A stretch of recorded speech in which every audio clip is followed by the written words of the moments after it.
is going to kick it off for the Texans. The Lions have been very good returning kickoffs this year. Khalil Raymond and Khalil Dorsey and Khalif Raymond, I should say, that they are back deep to receive for Detroit.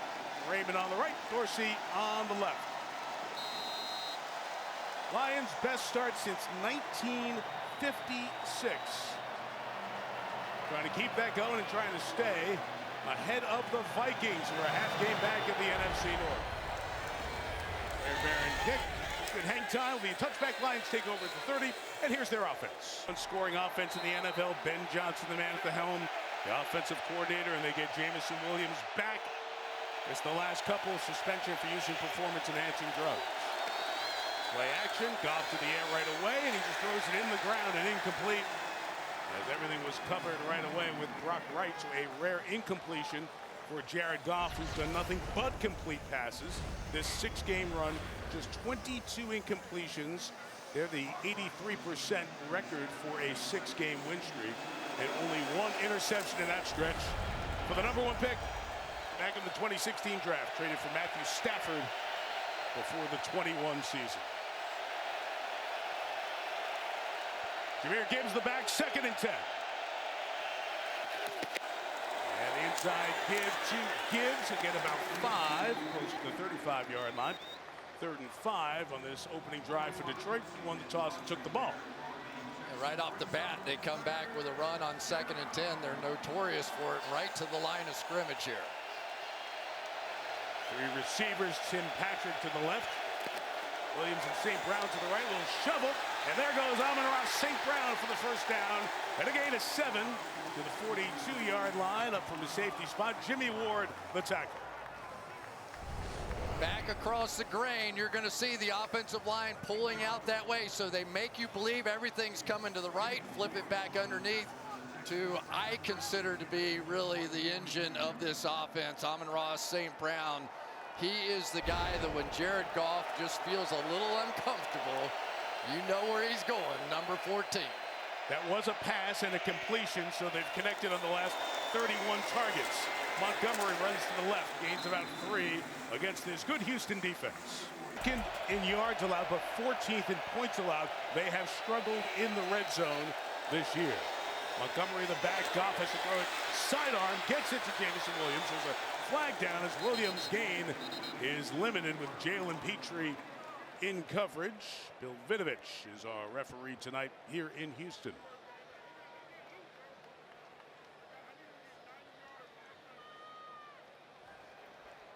Ineligible receiver downfield, offense number 71. 5-yard penalty, repeat 2nd down. That's the veteran guard, Kevin Zeitler, came over from the Ravens in free agency. So hard for these guys to not creep downfield, and you'll see it, that little white stripe line right there, that's how far across he is. And they are, out of everything in the NFL this year, and we've seen them loosen up on a few things, that seems to be one of the focal points. All the RPOs and the defense finally winning an argument to help them out a little bit. Jahmyr Gibbs the back, 2nd and 11. It's deflected towards Gibbs, and it's intercepted. Off the deflection, Jimmy Ward has it for Houston. It was deflected by Jalen Petrie.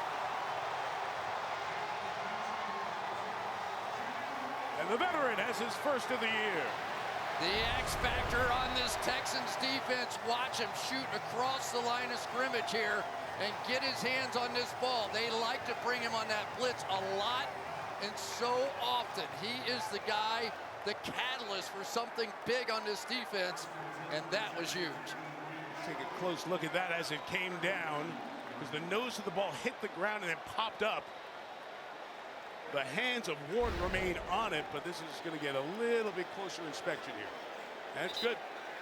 It is confirmed as an interception, so the Texans have it at the Lions 33. And they did a good job on that drive, being in the passing lanes against Goff. So C.J. Stroud to work without Nico Collins, his top receiver. It'll be a give to Joe Mixon's had such a good start to the season.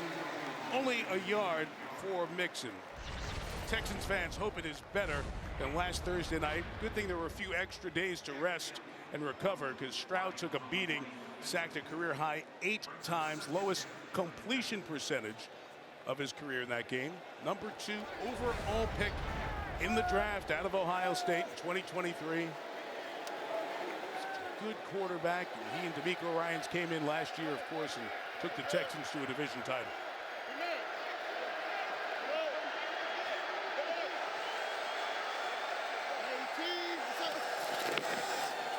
Toss, Mixon to the right, strung out and brought down. Play made by Brian Branch, the second-year player who's been outstanding for Detroit this year. I tell you what, we've seen some plays out of the secondary already. Brian Branch probably in a pretty foul mood after getting kicked out of the game a week ago against the Green Bay Packers for one of those helmet-to-helmet hits. And he comes out and makes a statement early in this one. Hit Bo Melton to the Packers. After review from New York, he was ejected from the game. 3rd and 10. Lions bring some pressure, and Stroud throws, and it's caught for the first down. At the 19-yard line, Tank Dell, who's become his go-to guy, Chris, here the last couple of weeks. He really has. It started about a game and a half ago. And remember, they've got their 2 top receivers out, but this is the man-to-man matchup that teams just don't seem to have an answer for. Amik Robertson has been playing some great football for the Lions, but if the Texans are going to make a run, and if they're going to get out of this little offensive slump, Tank Dell is going to have a night just like he did a week ago. Big last year as he connected with Stroud. Mixon inside for about 2 yards to the 18-yard lines. The Texans get it into the red zone. Aleem McNeil inside. Best guy up front for Detroit after the Aiden Hutchinson injury. McNeil there on the stop. Yeah, no question. He and DJ Reed are inside. The question now is, can the Lions generate enough pass rush off the edges without Hutchinson? Of course, the Darius Smith coming over, and he'll be a part of this going forward, not playing in this one tonight. But this is a team that all eyes are really focused on, defensively anyway, the edges and what they can do with their pass rush. Second and 8, and they'll keep it on the ground with Mixon. Swung around by Carlton Davis, and the rest of the posse comes to get him with Branch and Josh Paschal. Big loss back to the 26-yard line, -8 on the carry. We all think of Carlton Davis in his days with the Tampa Bay Buccaneers, and he is sort of that senior citizen out here amongst this secondary. So many young guys playing so well. Kirby Joseph, one of the safeties, with 6 interceptions. Brian Branch with 4. We talked about Robertson, the rookie, Terrion Arnold. And I tell you, for Aaron Glenn, he's been waiting a long time to put together this kind of secondary to be able to attack, play man coverage, some of the things they couldn't do in the past. 3rd and 16, 4 in the pattern for Stroud, who throws on the run, completes it on the side. It's John Mechie gets the first down. Just inside the 10-yard line. Mechie, the second-year man out of Alabama. 1st and goal, Houston. I've been waiting to see this out of C.J. Stroud. Watch him as he steps up. Keep his eyes forward. He knows where he wants to go. Now look out late, and all of a sudden he has a receiver with space. In the last few games, during the little mini slump that they've been having, he's been running to run. And he really needed to change that a little bit. That was a great run to pass on a long yardage situation. Converted 3rd and 10, 3rd and 16. Now 1st and goal. Stroud gets it out to the tight end, Cade Stover, thrown down by Alex Anzalone. Just a gain of 2. Stover, the rookie out of Ohio State. They took him in the 4th round. Yeah, Cade Stover is really a weapon in the running game. He is a big blocker on the outside, and it is going to be a game that whoever establishes their run game the best, don't you think, Mike? Whichever one of these 2 teams can set up their pass game via the run game and establish something, but both these defensive coordinators are saying the same exact thing. For us to win this game tonight, we have to stop the other team's running game. explode out of the huddle. They have to go quick here. They were running behind, so Houston will take a timeout. 7:50 to go. So you mentioned Aaron. A lot of coaching interviews. Both these guys, Ben Johnson's going to get the same thing. They've been able to hold on to their two coordinators somehow, and you can see Aaron Glenn. He is well, he's a fiery kind of character. No he really is. doubt. Got a bunch of interviews last year as well. Second and goal for the Texans. Mixon was on the move. He's on his way to the end zone. Touchdown, Houston. Joe Mixon in motion, didn't stop. And the Detroit turnover turns into a Texans TD.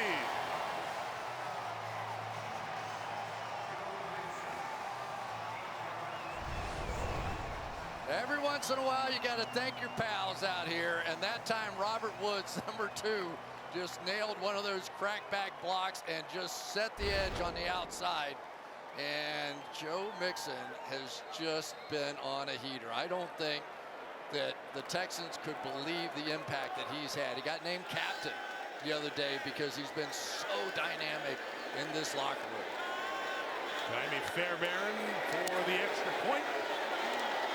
And he knocks that through. These were some good guitar strumming and singing, good music.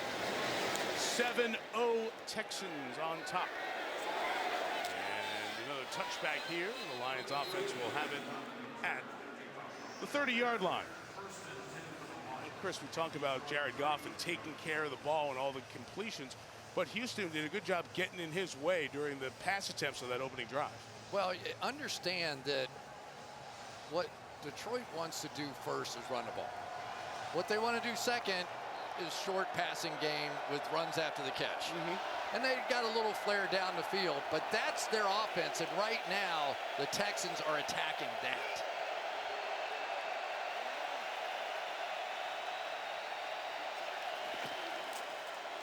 David Montgomery inside. Not much there. Good penetration by the Texans limits the game. Jalen Petrie ultimately makes the stop. Yeah, and Petrie, we've already seen him make a great play on the outside, but he really is that bonus character in the run game, too. You'll see him out in the slot receiver, but he is expected to fill one of the gaps inside in the run game, so they may be able to get him on some play actions before the night's done. 2nd and 10, play action. Goff protected, takes that shot downfield towards Williams, nearly intercepted. Derek Stingley Jr. there in coverage, got his hands on it as the Lions try the deep shot for their deep play threat. You ever seen one of those plays that everything is perfect? He's got this thing wired. He's running underneath it. He's going to be Willie Mays in the catch right here. And he did everything. Catch. I mean, that was perfect. Yep. That was perfect. Everything he did was perfect. Got Willie Mays number 24. Oh, it's through the breadbasket. 3rd and 10.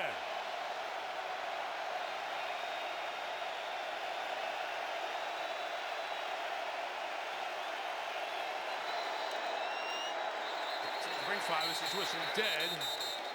Before the play, couldn't hear it with the noise. Delay a game on the Lions.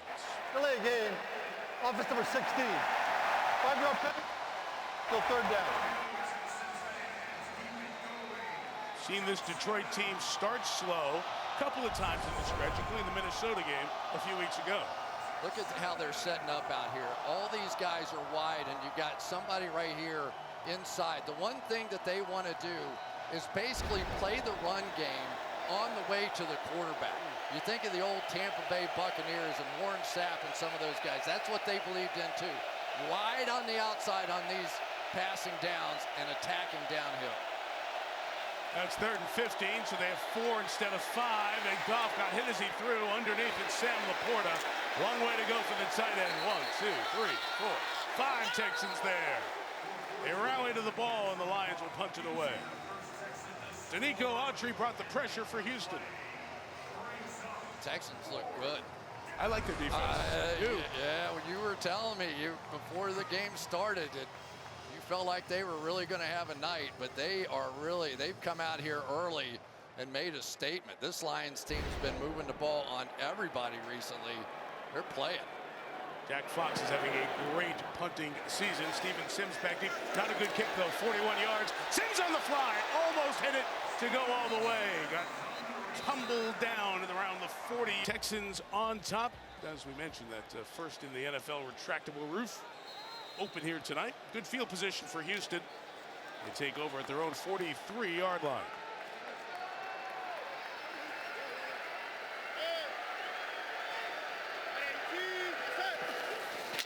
Drive 2 starts with a Stroud throw. It's complete just across midfield. Gain of 8 for Tank Dell. Here is the Houston offense. Bobby Sloat, the offensive coordinator for the Texans, that offensive line. Patterson moved in at center. Juice Scruggs was the center. Slides to left guard. They've got to protect Stroud. So far doing a nice job as he completes it again to Dell for the first down at the Lions' 41-yard line. So the number one play for both of these offenses is this outside zone. The number 2 play is really this bootleg off of it. And this is what Stroud's going to have to be able to do out here tonight. The Lions are going to try and do everything they can to set a wall, set an edge, you know, all the stuff we talk about. Don't let that outside zone get going. But when you do that, sometimes you chase from the backside and you can be vulnerable to the pass you just saw. Joe Mixon bounces to the outside, one-on-one, and the tackle made by Carlton Davis of this Detroit defense. League in interceptions, 11 total, 10 from the safeties, and as you see, 1 in every game they've played. 2nd and 9 to Mixon in the air. Got that block, and Mixon's on the run. With a lot of room this way and a block downfield. Mixon inside the 10. First and goal to 3. A gain of 36.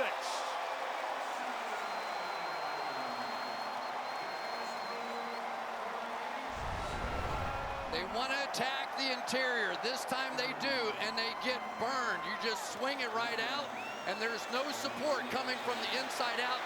Once they got the block on the edge, on the outside, nobody left. First and goal, Mixon inside 2 yards to the 1, but a flag down. You can see the line was laying down. He was DJ Reader. He's trying to officiate from his back. Holding. Offense number 70. 10-yard penalty. Repeat first down. And that's Juice Scruggs. He is the left guard who moved from center where he started most of this season. Yeah, let's just tell it like it was. It was pretty ugly for this offensive line against the Jets a week ago, right? And so they make the shuffle. They put Juice Scruggs over from center to left guard. Jared Patterson came in at center. But already so far, we've seen a much more physical game. Scruggs, a big, powerful man, and they're hoping he can be that backside block on those inside runs. So Patterson, who had a concussion, comes back into the lineup. They're back up to the 13. Inside run with Mixon is 2. It'll be 2nd and goal from the 11. Inside of 3.5 left in an opening quarter dominated by the Texans. Yeah, there he is. Aaron Glenn, he's fired up coming back here. The defense going, and the Texans have a bit of concern. Just talk about their offensive line. The best of that bunch is the left tackle, Laramie Tunsil. And he is the one who needs medical attention at the moment. Athletic training staff looking at the 4-time Pro Bowler. And the rookie out of Notre Dame, Blake Fisher, who's the 3rd tackle. Fill in on either side has come out for the moment for Tunsil, who has dealt with multiple ankle problems as this season has gone on. Let's see what happened to him here.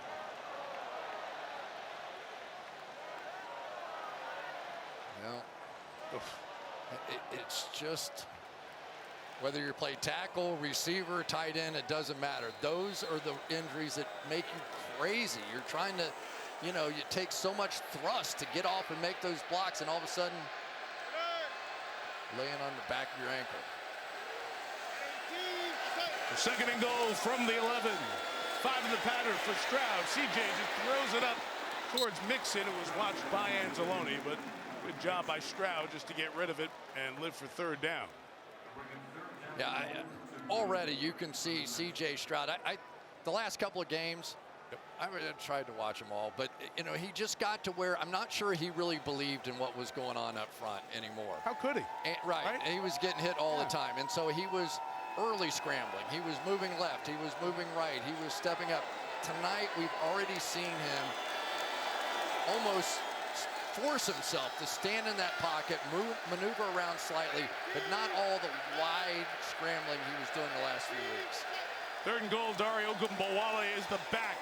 Stroud waiting, scrambling, looking for something. He gets brought down. Terrific contain by the man who made a name for himself his rookie year, James Houston. Quiet as an edge rusher since, but comes up with a big sack to force a field goal attempt. James Houston really is quite the story. 8 sacks in 7 games in 2022. Comes back last year. He's on IR with a broken ankle. Does make it back for the championship. So they said, all right, we just want you to be an edge player now. Learn how to do that. And then a couple of people get hurt, and they said, all right, we're moving you back again. He has been all over the place. Fairbairn from 34. 2 drives, 2 scores for the Texans. Chicken in the stars guy as a kid. That was my soup flavor. Yeah, that was the one out of the can. Yeah. But Dan Campbell and that recipe has been a lot of good people, physical attitude of football, and a lot of success. Another touchback here, and we go down to Melissa. Talking about that success, Amon-Ra St. Brown told me the turnaround the Lions have experienced over the last 4 years sometimes feels fake. He said when he was first drafted, people made fun of the team, saying, bro, you guys suck. He said they were right. But he told me experiencing the lows gave him perspective to really be able to appreciate the highs, adding, people don't think we're cursed anymore. Now players actually want to be traded to us. And that's a quick turnaround with an attitude. Melissa, direct quoting, by the way. Complete accuracy on the quote from St. Brown. See if he can get in the mix here from the 30. Goff's looking that way. It's covered. So he's got to do the second act on this play, and he'll just bench it and get rid of it. And right now, the Lions offense cannot find a rhythm. All right, let me tell you what the game plan was for the Texans tonight. Matt Burke and these defensive stalwarts over there, they're trying to turn Jared Goff into a drop back passer. One team was able to do that this year. It was the Tampa Bay Buccaneers. He threw it 55 times. The feeling is if they could break him out of the ability to run the ball and play action, they could beat him in a drop back passing game. And so far, the plan's working. The Tampa game was week 2 in Detroit. He had 21 incompletions in that game. Gibbs trying to get to the outside. The first contact pushes him all the way back. It's Petrie again coming up with the big play. He's had an excellent quarter. It's a loss of 6 on the carry. Oh, this is a Petrie kind of game right here. He loves this stuff. Probably a little better against the run, slightly maybe than even in coverage down the field. But he is the guy that you will see him not only make plays on the edge like that against some of the fastest players in the NFL, but also plays right over the center in the middle of the field. Really good at playing the run. 3rd and 16.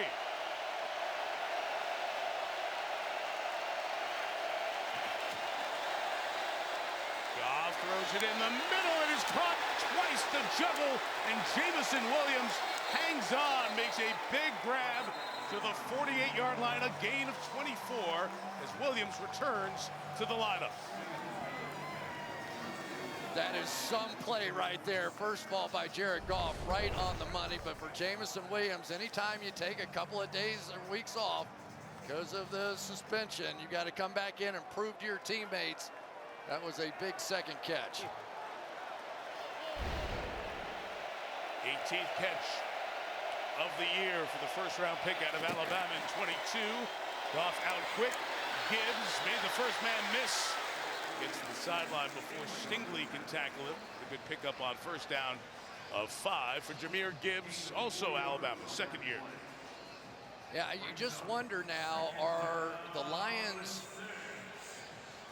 just testing the waters a little bit with this passing game, or have the Texans sort of proved to them a little bit here? The outside zones really haven't been there. The strength of this offensive line, no questions, on the right side of it. A lot of times when they want to get a running game going, they will start that way to try and open things up. Jamarco Jones, extra lineman, reports eligible, but the quarter comes to Johnson Space Center. Second quarter begins. Mike Tirico, Chris Collinsworth, Melissa Stark down on the sideline. Rob Hyland, Drew Esikoff, our team in the truck. So glad you're with us here. Good one. Texans on top. 10-0. Jahmyr Gibbs inside. Run for Detroit will go nowhere. Thrown back. It'll set up 3rd and 6. Lions were down 10-0 to the Vikings earlier in this win streak. Won that game. And in that game, they scored 21 in the second quarter. So in this part of the field, the Detroit Lions are excellent at little crossing routes and finding somebody in the middle of the field. Let's see if the Texans now squeeze that area a little bit inside to take away those easy throws.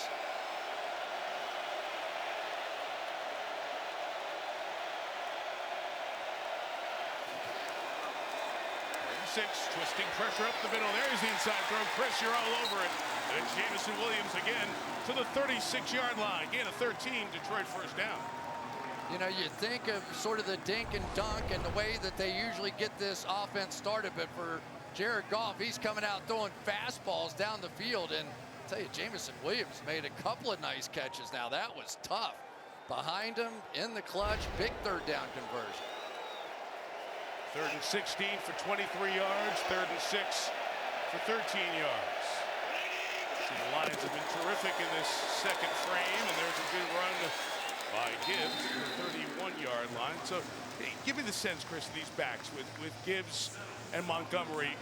Are they very different? They tell us all the time, well, we've run the same plays with both guys, but they feel different. They do, and let's face it, Jahmyr Gibbs, one of the fastest players in the league, 4.36. He gets out on the edge, and it can be a touchdown at any time. They like some quick hitters with him, some traps, some things up there that if he breaks the line of scrimmage, he can take it the distance. And David Montgomery, he is just a fighter. He's the guy you want to close a game with, right? This is Gibbs working inside, bumped into his own lineman, and the push will get him too shy of the first down. We'll have 3rd and 2 coming up. Yeah, and the stances of these two running backs a little bit different. Jahmyr Gibbs, it's like, does he know they're about to snap the ball? I think that he's trying to look at the defense, like trying to stand up tall so he can see where the linebackers, see where the safeties are, because more often than not, that guy's going to be running down there in the linebackers and the safeties here very, very quickly. This guy's averaging an NFL best 6.4 yards per carry on running plays. Running plays. Late on the play clock here as the Lions spread the formation. Empty on 3rd and a long yard. Goff going to scramble for it. Jared Goff says, I got legs too. First down to the 25-yard line. Yeah, he got legs. They're not running 4.36 though. They're not. He was happy about one thing. They got him out of bounds. That's what he was most happy about right there after making the first down. And he is, you know, he's such a nice guy. You don't think of him as being this feisty competitor. And yet I think what has endeared him to the fans in Detroit has been the way that he's battled through some tough situations. The playoffs a year ago, where they really do. They know who their quarterback is now. Gibbs for the gun run for 5 to the 20-yard line, Melissa. Mike, you've been talking about the running backs. I talked to Montgomery and Gibbs together, and you can tell right away how close they are. They see themselves as brothers. They hang out all the time off the field, and were quick to tell me how unique their relationship is. Two guys that want to be the best version of themselves, but don't have any envy of the other. And I asked them if 1,000 yards rushing each was the goal for the season. They told me that was the floor. What's the ceiling? They said there isn't one. The sky's the limit. They had 1,000 yards from scrimmage each and 10 touchdowns apiece last year. 2nd and 5. Out of the pocket, Goff throwing towards the end zone. Laporta, touchdown, Detroit. Sam Laporta. Goff out of the pocket, finds his tight end who's been a bit quiet. And the Lions celebrate the score.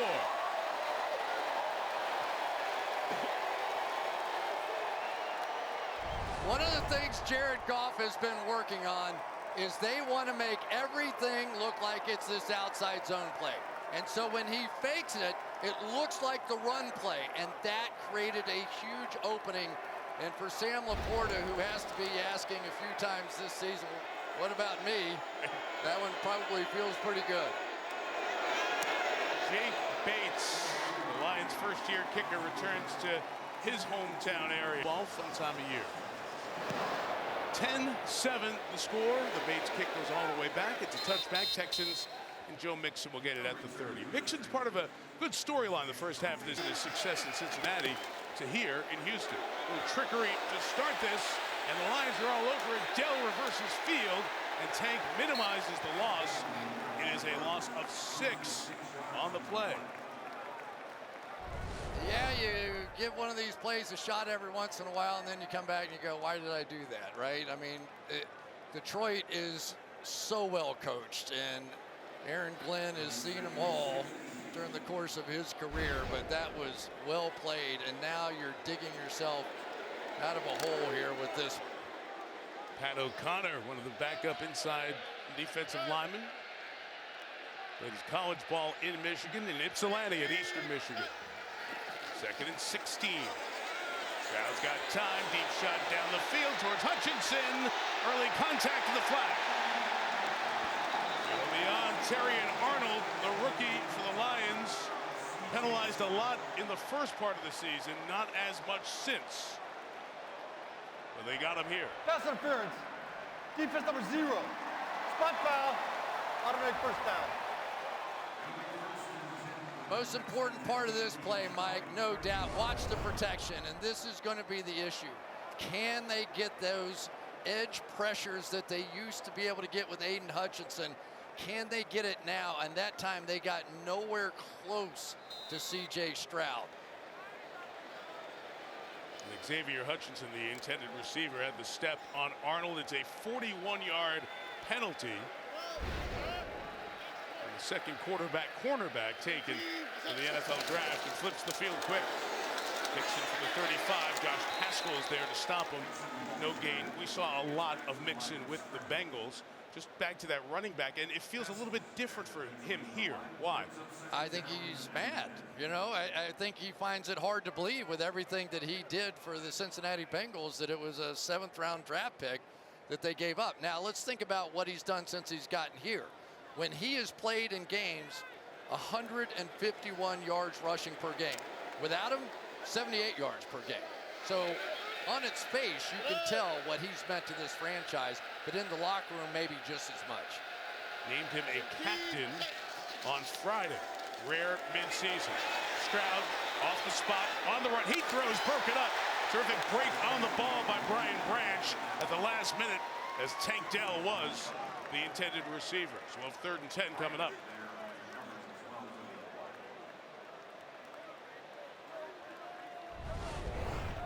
The primary pass rusher now on the Lions is Aleem McNeil, number 54 inside. And he is going to be a headache for whoever plays him. Good job that time by Stroud getting out, but it doesn't feel like a panicked get out anymore. And for Brian Branch, he's having some game already here tonight. All these safeties on the back end can play man-to-man just like a corner can. Inside give, Mixon, and McNeil was there, and that may push him to the edge of field goal range. We'll see where the mark comes. They'll probably stop his forward progress around the 39, 40-yard line. Let's see where they mark him. That'll determine if it's in Fairbairn's range. Utter dominance by Aleem McNeil. It's game after game, time after time. He's a guy that maybe the general football fan in the country, they don't know his name, but he is the most significant player on this defense because they've been struggling to get pressure, and he is that dominant force for the Lions inside. Forward progress correctly marked at the 38. You see he's good from 50. Fairbairn from 56 yards. Nails another one.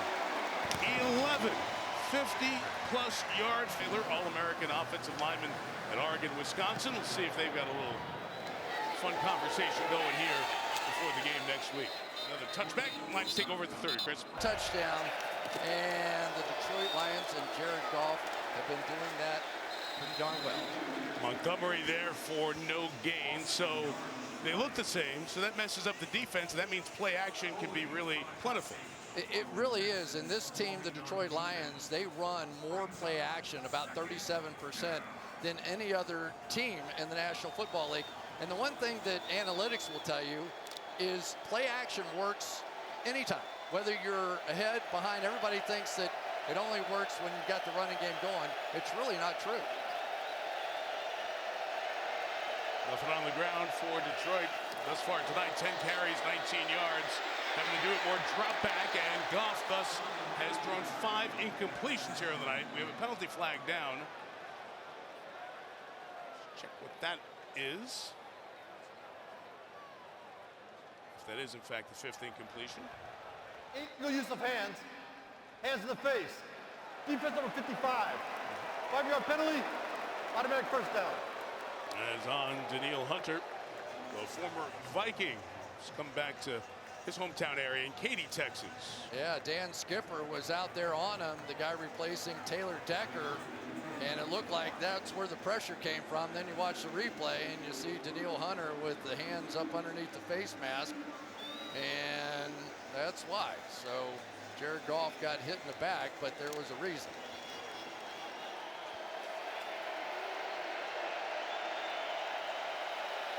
So it gives him 1st and 10 at the 35. And there is the play action. Goff pressured and to move. That ball got hit, knocked out. It is free, and it's in the hands of the Texans. Never hit the ground, so it is an interception, and Houston comes away with it.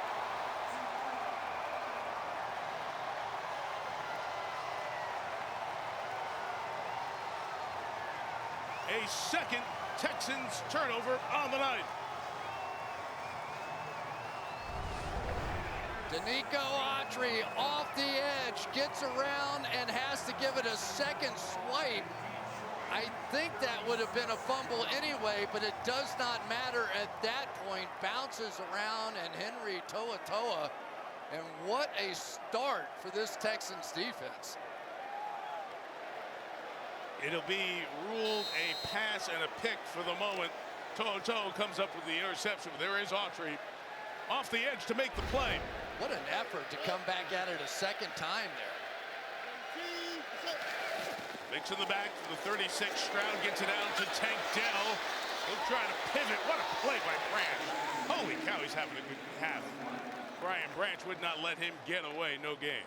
And I know we touched on it, but at least statistically and analytically, the 2 best safeties in the National Football League right now are Kirby Joseph and Brian Branch. And there's Jared Goff over on the sideline, just trying to crack the code a little bit on this Texans defense. We saw how emotional this team was. They were embarrassed in New York a week ago. No doubt. And they came out with some fire here tonight. Laramie Tunsil, the left tackle, is back in the game for the Texans. 2nd and 9. Stroud out quick, complete. Xavier Hutchinson in front of Branch for the first down at the 25-yard line. The second-year receiver, 6th-round pick out of Iowa State. You know what, Mike? Sometimes it actually, I know this sounds stupid, but when you have injured players, right, other guys have to step up, and they have to gain the confidence of the quarterback. So far, we've seen the last couple of games, it was Tank Dell. Tonight, Xavier Hutchinson has made some of those big plays for his quarterback as well, and the offense just looks better than it did a week ago.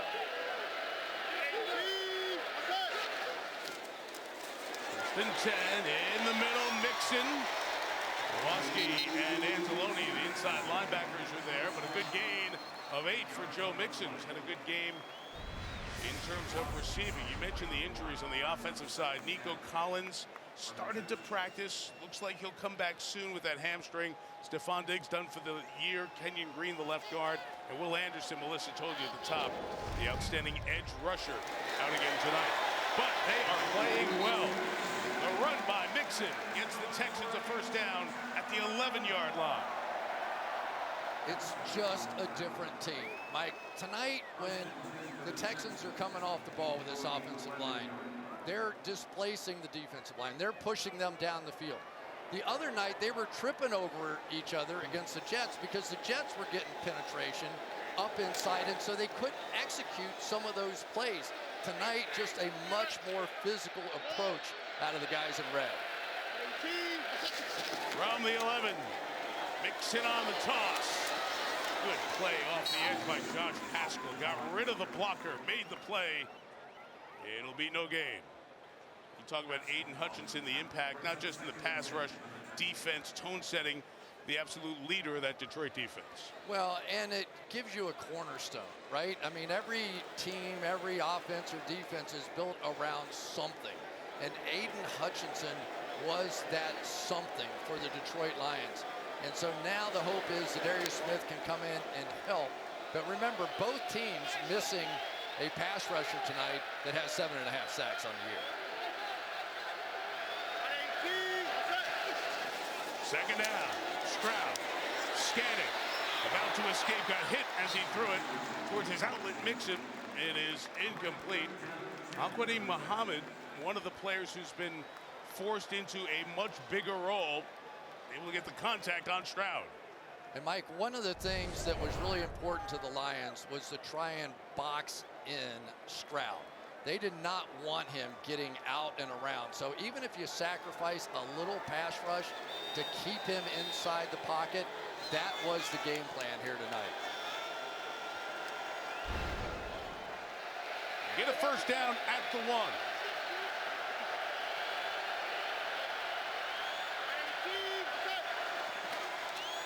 And Stroud escaping, now throws on the run to the back of the end zone, incomplete for Robert Woods, the veteran.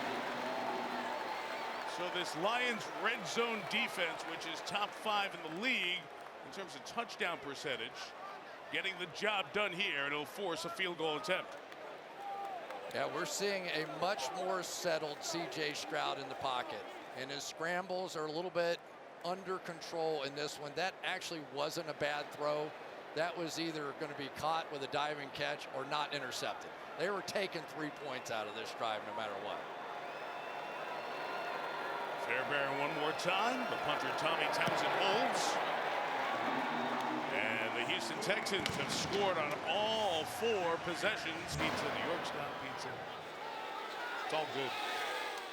Touchback again. Fairbairn 4 for 4 at that. Lions will take over at the 30. 2 turnovers for Goff, both ruled interceptions. Been a different kind of rhythm for this offense thus far tonight, Chris. Yeah, and I think one of the big factors is they have not engaged with Amon-Ra St. Brown. He is the settler. He is the one that when things are not going right for Jared Goff, they tend to get him the ball and things start to click elsewhere for this offense. Let's see if they start in with him. One target for him, that was the little shovel pass early in the game. Montgomery inside for only 2 yards on that play. Azeez Al-Shire, one of the 2 there on the tackle. Houston's so glad to have the linebacker back. He missed the last 3 with a knee injury. Maybe this is the difference. It really is. We haven't seen Al-Shire with this defense, but so far tonight in some of these runs, those duo double team runs where they try to get up to the linebacker, they just aren't able to get a hand on him. Second and 8 for Detroit. Pressure comes. Goff and get rid of it right away towards Laporta and got hit. That pass incomplete. And Houston has thrown all of Detroit's offensive rhythm off here tonight. I tell you, this Petrie is disrupting things in the backfield. Coming right off the edge, he times it up perfectly, and he has been getting some shots on people. You come around on that naked bootleg, and all of a sudden you're going, Coach, I don't know about that play anymore.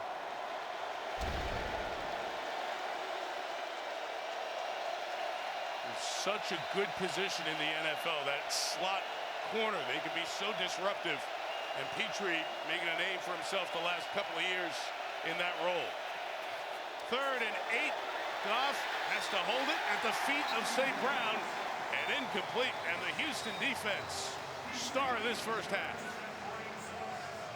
He really is, Mike. It's a great call because not only has he been asked to make plays rushing the passer, he's also having to cover the best, Amon-Ra St. Brown. So man-to-man coverage going across the field in good position. We've seen him make plays in the passing game. Nice grab of the back of the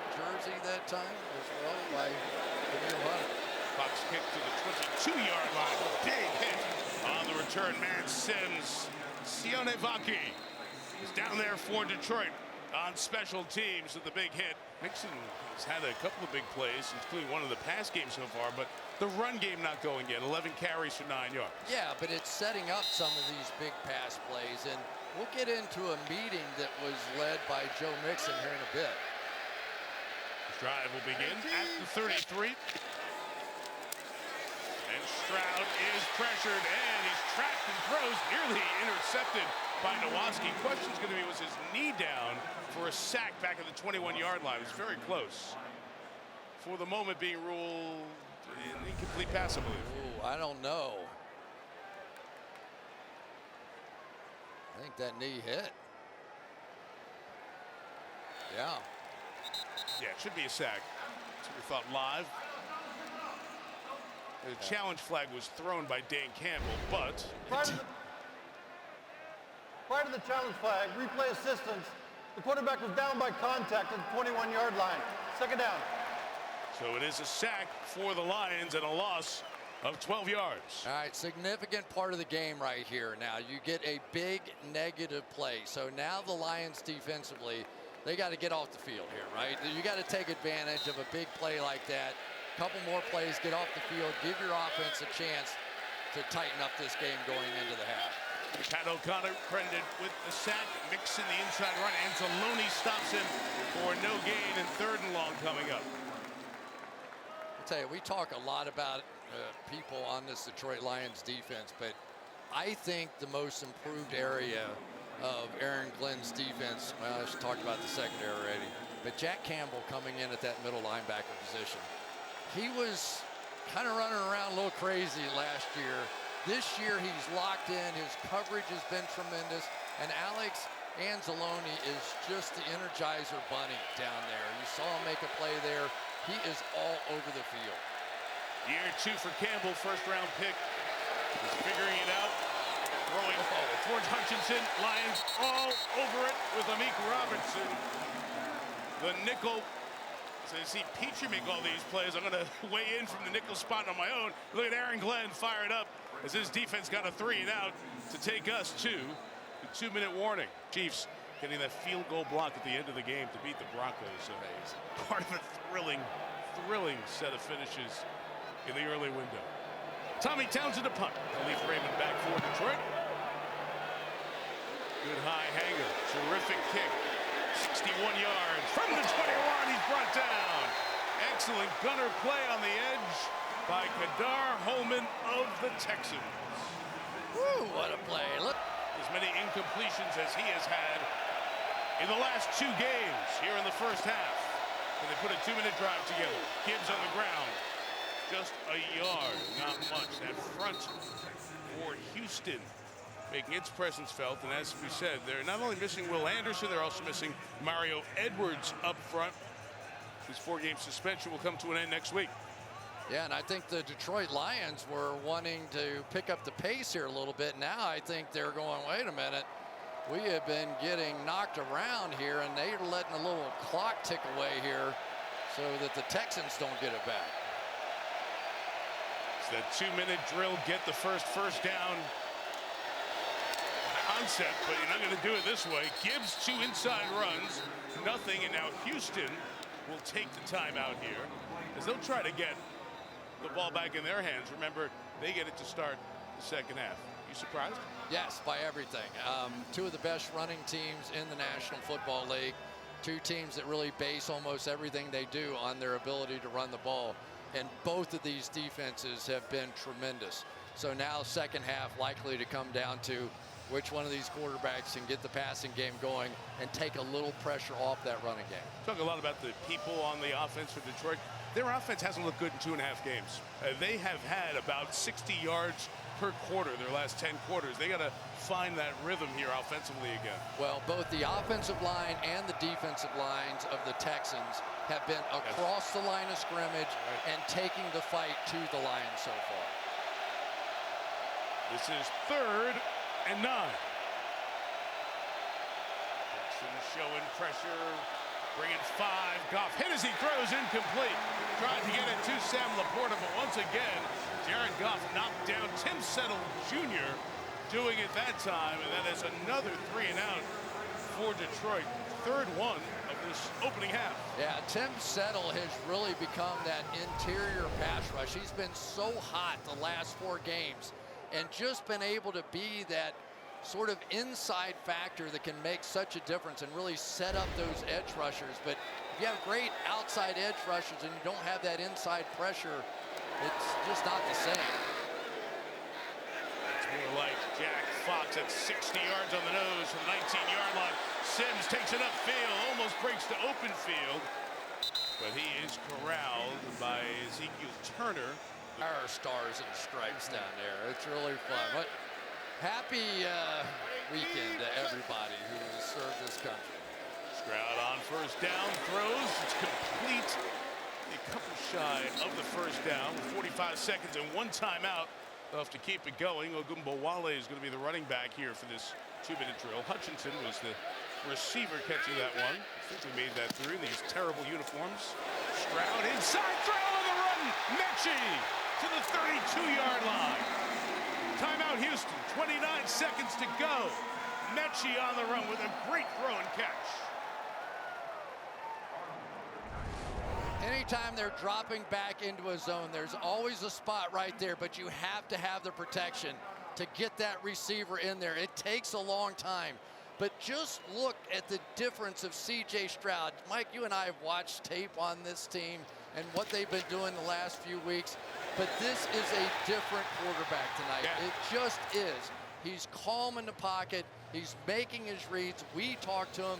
He was frustrated with his own play. He was. And I think part of it was that he knew he was moving around too much. And tonight, just a different style out of C.J. Stroud. He's really bouncing back great. So that's Mechie on back-to-back catches. From where we are in the press box with these uniforms, you have such a... We've had a terrible time the first half here. We've been trying to guess at some of the numbers and look at body types here. So apologies to Mechie for cheating him on the first catch. A terrific story as he has come back from leukemia in 22 to play a bit in 23 and take on a bigger role on this team in the absence of Stephon Diggs now. From the 32, Stroud, beautiful throw to the 15-yard line. Dalton Schultz, gain of 17. And the Texans in position to score again. Your first line, if you're talking about C.J. Stroud, should be the guy's one of the most accurate passers in the National Football League. Watch this threading of the needle right there. That is perfect. And what a march down the field here. If they could find a way to put a touchdown on the board right here, what a dagger that would be. And remember, they get the ball to start the second half. 25 seconds. No timeouts. Stroud gets rid of it. Smart play to throw it away and set up second down. 20 seconds to go. Still plenty of time with 20 seconds. You still would have time to complete a pass in the middle of the field, run up, spike the ball, so that's really not a concern. And it may be something that they want to do. If they could hit something quickly over the middle of the field, even if you get tackled, get up, spike the ball, maybe you've got enough time for one more shot, if not more of a chip shot field goal. Because defensively, the Lions are going to have to protect the inline here at this point.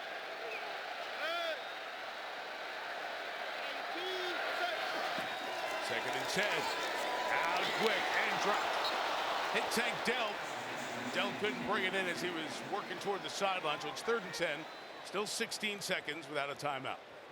Yeah, it gets a little bit dicier now. You're not going to get an additional play. So if you want to take a shot here, really almost is going to have to be in the end zone. You could hit one, but there's not that big a difference, right? I mean, they can make a field goal from here, so it's either take your shot or don't. And we have seen the Texans have issues with the clock at the end of the half earlier this season, not all by their own doing. Very aware of situational ball in these spots. Stroud throws to the end zone. Held on, touchdown, Mechie.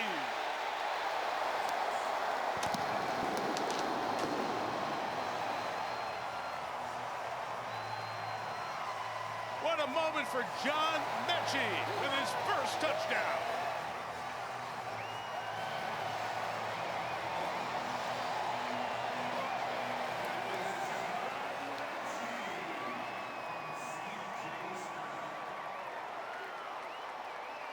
'23rd game of his career, and John Mechie gets his first career touchdown, second-round pick in the 2022 draft. As we mentioned a moment ago, forced to miss that entire first season after a diagnosis of leukemia. 16 catches last year. His first career touchdown there, the extra point added. The exclamation point on a dominant first half by the Texans. C.J. Stroud has just been tremendous. This is the old double post. Send somebody to the inside post to affect Branch, get him to lean a step inside and create just enough room to squeeze that one in there, and nicely done there by Mechie to hang on to that one. But what a first half this has been for C.J. Stroud. This has just been what we got used to seeing from him when he was Offensive Rookie of the Year a season ago, and he has bounced back in a huge way from a few weeks of struggles. And C.J. Stroud with a sensational half. Confident, on the move, all of the talents of this second-year quarterback on display. And this whole Houston team just thrilled for John Mechie, a guy who really galvanized the many members who were on this team a couple of years ago after that draft pick and announcing he'd missed the entire season. Another touchback. 12 seconds left. We'll be back at the 30. If you go back to the end of 22, the start of 23, Mechie was very honest about it. Said he was blessed and very grateful to have one of the most curable forms of cancer. At the very beginning, you're diagnosed. It's a very tough part, the most critical part. You can only rely on your faith in the situation because you're faced with your own mortality. But support from the community, from this very, very supportive franchise. And this former star at Alabama, national champion, finds his way to the end zone for the first time in his career. Even though only 12 seconds with 3 timeouts, Lions getting the gun and trying to make something happen here. And Goff throws it in the middle, caught at the 45. St. Brown, and Lions will stop it. Should be more time put back on the clock.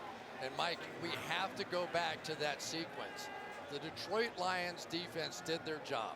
Forced the punt back to the offense. The offense could not get it done, had to punt it back, and they go all the way down for the touchdown.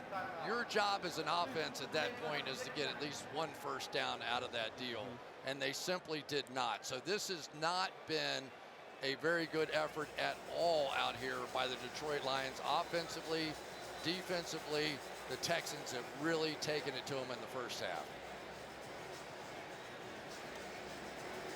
So 6 seconds left. Then the question becomes, where can Jake Bates make a field goal from? He does have a long enough leg to make 60 plus. So if you're thinking that, can the Lions get another 10 or 12 yards to give him a realistic look? Maybe even less. Has to be really quick here.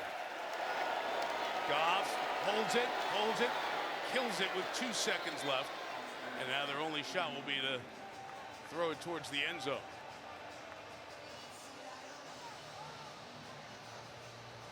Really good job defensively that time by the Texans. They understood what the Lions were about to do. They jumped all those underneath routes. Nobody was there. They had 4 guys directly on 4 receivers, and for Jared Goff in that situation have to throw it away. Very strange. Houston getting its Hail Mary defense organized. With 2 seconds left, they'll rush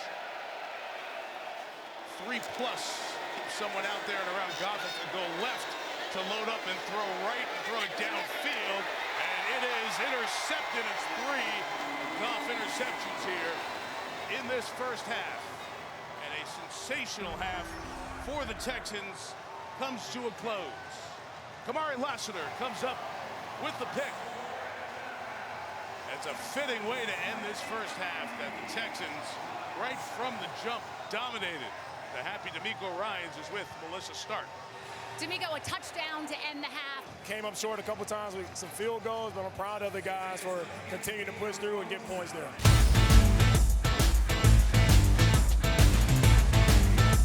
And your Bates set to kick it off.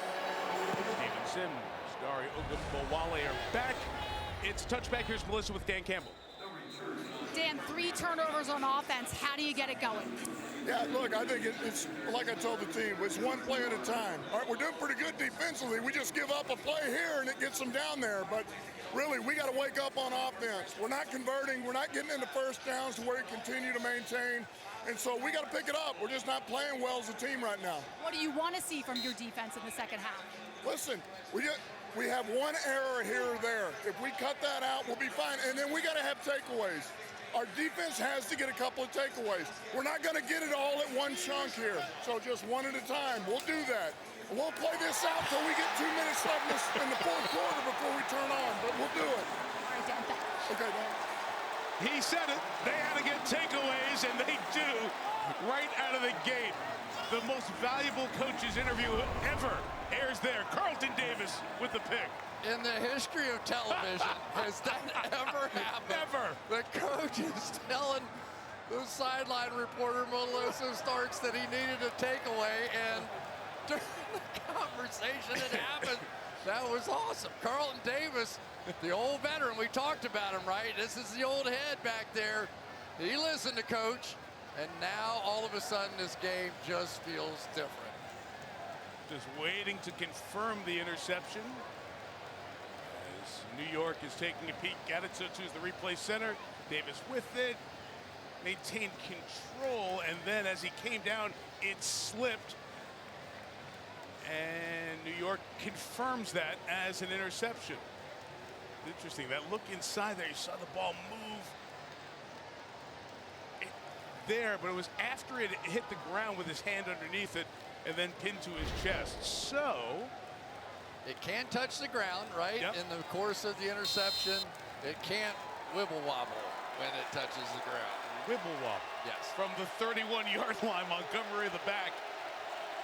See if the Lions can make that pick turn into something.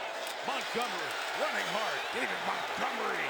A dozen. Do you think some paint came off the wall in the Lions locker room at halftime? I do. And on the very first play, they come out with 2 double teams and push this Texans defensive line that has been penetrating into their backfield straight backwards and bring the hammer in David Montgomery. Montgomery, who had 4 carries, 6 yards in the first half, a dozen on that one. Right back to him. And Houston comes to bring his Texans defense hits. They hit. As Al Shire in there, 0. See what the Lions did in that first half. Al Shire has made all kinds of difference. I mean, he's the Fred Warner of this defense, right? This is the San Francisco defense. It's all the stuff that they ran out there. But the heart and soul is Fred Warner in the middle. The heart and soul of this defense, you're looking at him right there, as he's Al Shire. Number 0 back after missing the last 3 games. Loss of a yard from Montgomery. In the 20, Goff shot from the end zone, intercepted! He tried to get it to Laporta. Lassiter has back-to-back picks. So they got the interception, but the Lions offense turns it right back. That is... Had 3 plays or more on only 2 of 8 drives so far. We're talking about one of the dominant offenses in the National Football League, and they've been dismantled tonight so far by the Texans. 2nd and 9 from his end zone. Stroud double clutches and throws inside. It's off the hands of Woods. And almost rebounded to a dangerous spot for the Texans. It'll bring up 3rd and 9. We have the 4 interceptions there for Goff. One of them's on a Hail Mary. One is a play that could have been ruled a sack fumble that Houston got. But still, it's as many picks as anyone has thrown in a game this year, 4. And he has not had a good game at 7 of 18 for 91 yards and the 4 picks. I always wish we had an official score. Like Hail Mary should not count as an interception. They should. Why should they count? We see quarterbacks throw it out of bounds sometimes. The Lions at the line here. 3rd and 9. Stroud escaping and throwing in traffic again. Incomplete, trying to get it to Dalton Schultz, the tight end. So the Lions defense responds again. And Houston will punt it out of the back of their end zone. And tight out of the back of the end zone. So now typically you have 15 yards in which to get that punt off. Remember, punters have to catch it and take a few steps forward just to punt it. So now what do? You either go after it here and try to get the block, or you just set up this return. You can see how condensed the formation is here for the Texans. Tommy Townsend to kick it. Khalif Raymond back for Detroit. Very careful with that foot on the back line. A little push, got great hang time on it. The kick is 55 yards. Raymond from the 43. Brings it upfield, and Raymond accelerated, brought down in Houston territory. So the Lions having a good field position as the pushing and shoving goes on. Detroit has it, and Ben Johnson, the offense, Chris, take over at the plus 44. Yeah, Ben Johnson has been pulling plays out that have just worked magically for the last 3 years here for the Lions. And they have not been in these situations very often. They really have not, where things just are not working. And now they've got to piece it back together. And I go back once again, Amon-Ra St. Brown, when he's taken away from this offense, I don't think they're the same. I just don't. That's the jump starter. 3 targets, 2 catches for St. Brown on the night. Jameson Williams in motion. David Montgomery left. Pushed out of the Toa tackle. Gets to the 40-yard line. Will pick up about 4 yards on first down. And Foley Fatukasi is slow to get up, the defensive tackle for the Texans. There's Dan Skipper, who's in replacing Taylor Decker on the edge. And you're also seeing David Montgomery, who is that fighter back there on the back end. But so far, Skipper's done fine. That's not what's happened here tonight. Yeah, I was going to ask you that, without the left tackle. No, that's not what's happening here. This is, in my opinion, a team that got embarrassed in New York against the Jets a week ago, and they came out. And his head coach, D'Amico Ryans, he ran that defense. He was his position coach in San Francisco, and getting him back is a big deal for the Texans. Terrific linebacker addition. The defensive lineman Fatukasi out. Kurt Heinisch in. Goff, play action, protected. Downfield shot. Laporta's got it. The tight end inside the 5. First and goal. They protected. Challenge downfield. Eric Murray and Laporta. A big game. So the same play, right? They're going to bootleg this way. They scored a touchdown last time going that way. This time they go that way, and they get just enough space, create a little move to the outside, back across the field. We used to see the Saints do that all the time. Big time play here to get the Lions going. 37 on that one. 66 on the night for Laporta. First and goal, Detroit trying to get back in it with Montgomery to the end zone. Touchdown, Detroit. So the Lions come out and their defense get a turnover, get a stop, give the offense the ball twice in good field position, get the score there. They're going to try to make it an 8-point game here by going for 2. You know what, Mike? No matter what happens in this game, this is a great game for the Detroit Lions to be a part of. It just is. Things happen in the playoffs. Things happen in big games. And you want to test your football team. And I guarantee you Dan Campbell is sitting there going, all right, let's see what you got, guys. 2-point conversions down across the league this year in terms of success. Lions' first 2-pointer of the year is Montgomery stopped on the ground. Jalen Petrie again. Outstanding game for Petrie. The nickel corner gets in there and makes the stop and keeps the lead for Houston at 10. Petrie has just been sensational tonight. This game was tailor-made for Petrie. He is going to come from right here and make a tackle in that gap right there. He's out playing the pass. If it's a pass, he's going to get it. But if it's a run, he's going to go get that too. And he's been doing that time after time, not just tonight, but all season. I was watching a little bit of the Buffalo-Indianapolis game earlier today. Taron Johnson, Buffalo. Kenny Moore for the Colts, who we had last Sunday night. We talked about Brian Branch and Petrie. It is such an important position because of so many three wide receivers, and now teams are letting guys run the ball. That guy, that position has to be good, and these two really are. Well, and the reason we're seeing not just Petrie, but Jimmy Ward and Eric Murray in the game as well, they knew that the Detroit Lions were a running football team, right? And so they've got a young safety in Kalen Bullock, who actually leads them in interceptions with 3. But this was fist fight kind of night tonight. And so the safeties tonight are Jimmy Ward, Eric Murray, and Jalen Petrie, who is, they're all better run players. Jake Bates to kick it off for Detroit.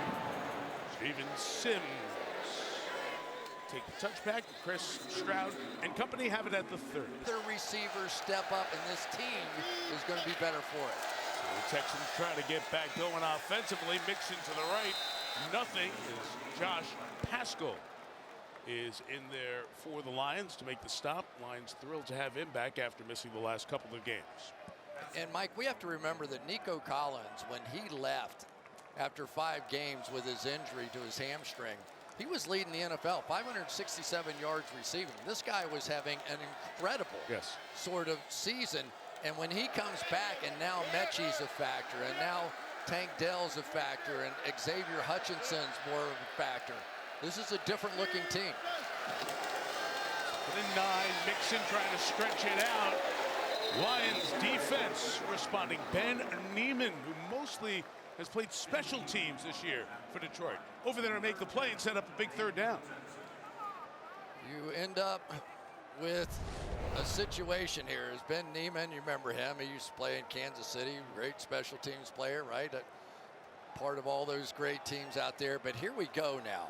The momentum has shifted. The Detroit Lions have something going on here, and if they can manage a little 3 and out right now, this game's going to feel a whole lot different.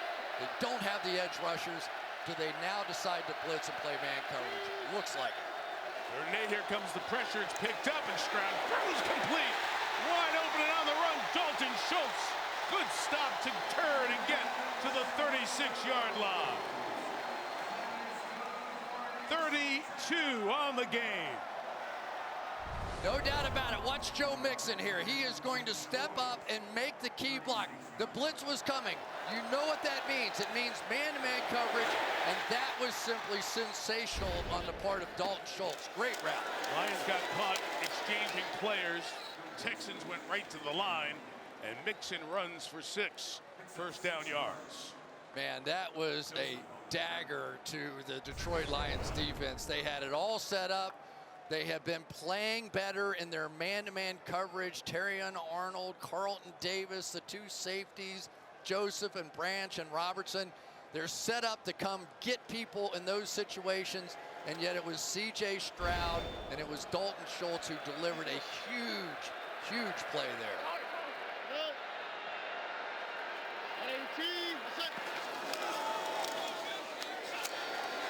Look out. Stroud, end zone, underthrown and intercepted. Carlton Davis comes up with the pick. Man was open early. Stroud gets it there late, and celebration over by some of the Lions fans with. I've never heard 67,000 people scream, throw it, at the same time. You just don't see anybody in the NFL that open. And Stroud just thought he was going to be that wide open forever, but Carlton Davis, the veteran, comes through one more time out of nowhere to run that play down from behind and make yet another play here in the second half.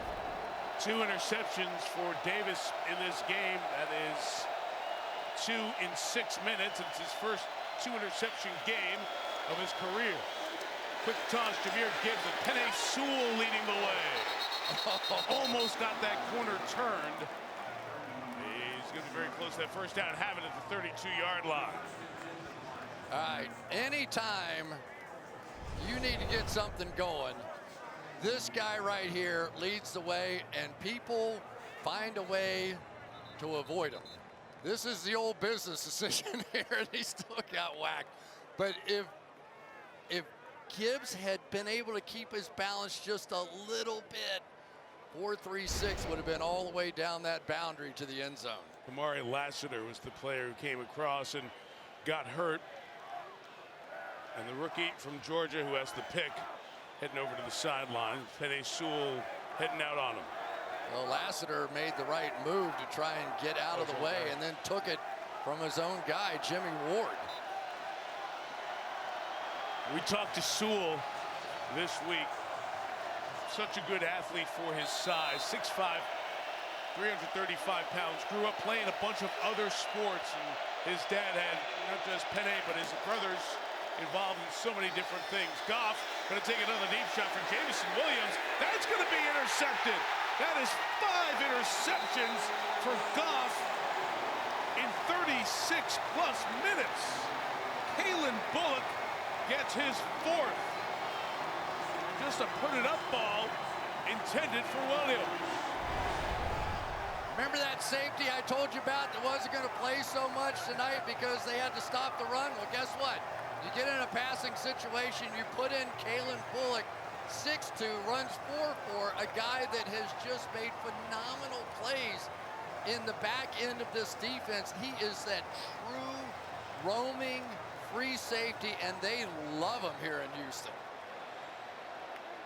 Back to Jameis Winston, last 5-pick game in the NFL. Matthew Stafford had a 5-pick game for the Lions back some 15 years ago in 2009. We still have a quarter and a half to go. Mike, I'm going to say it one more time. When Amon-Ra St. Brown is not involved in this offense, it's not the same offense. Been talking about it all weekend. You have, and you are right. Mixon to the left. Go for about 5 yards to the 27-yard line. If you're a quarterback, cover your eyes around the interception part. That's a 7-pick game. Haven't seen that in an NFL game in 6 years. And no sacks, right? Pressures early, but no sacks. Right. Yeah. They have done defensively what the Texans wanted to do, and that is get this out of a run game, get it out of a play-action game, make him throw from the pocket, and when he does, we can get after him, and they have. That game we referenced in 2018, Goff was a part of. It was a Rams-Bears game. 4 for Mixon. Stopped by Campbell and Branch on the Detroit defense. We've had 4 interceptions in this third quarter, 2 each side, as Aaron Glenn's defense tries to keep his team in it. Bobby Slovic tries to get this settled down on the offensive side for Houston. Yeah, and Bobby Slowick is now changing strategies. Both these offenses have been trying to get to the outside zone plays. Now he's coming back to the inside power game, so he pulls the backside guard. He's thinking maybe we go right at him instead of off the edge. 3rd and 1. Whoa. Somewhere between a handoff and a little pitch to save the day. It's a first down now, but it could have been a lot worse. And Chris is in the surrendered Cobra stance here in the booth. I don't know what that is, but I definitely am doing it. You're going to toss the ball from a yard away. I mean, anything. Good thing Mixon is such a good receiver. Oh, my goodness gracious. This game is nuts out here tonight. What is that again? And what Cobra? Surrendered Cobra. The 2 hands on the head. We're just kind of in disbelief. Kind of became a thing with the Michigan State game several years ago, and my friend Sean McDonough famously said they have trouble with the snap. Mixon, left. Davis put his head down there, flag down. Davis is injured as he went there for the tackle. Holding, offense number 70. 10-yard penalty, repeat first down. And the game stopped by the officials, so the athletic training staff from the Lions can come over to take a look at Davis after the hold on Juice Scruggs, who's moved over to the guard position. Well, there's the star of the second half, no question about it, for the Detroit Lions. And I don't know if he took a knee to the helmet or exactly what happened.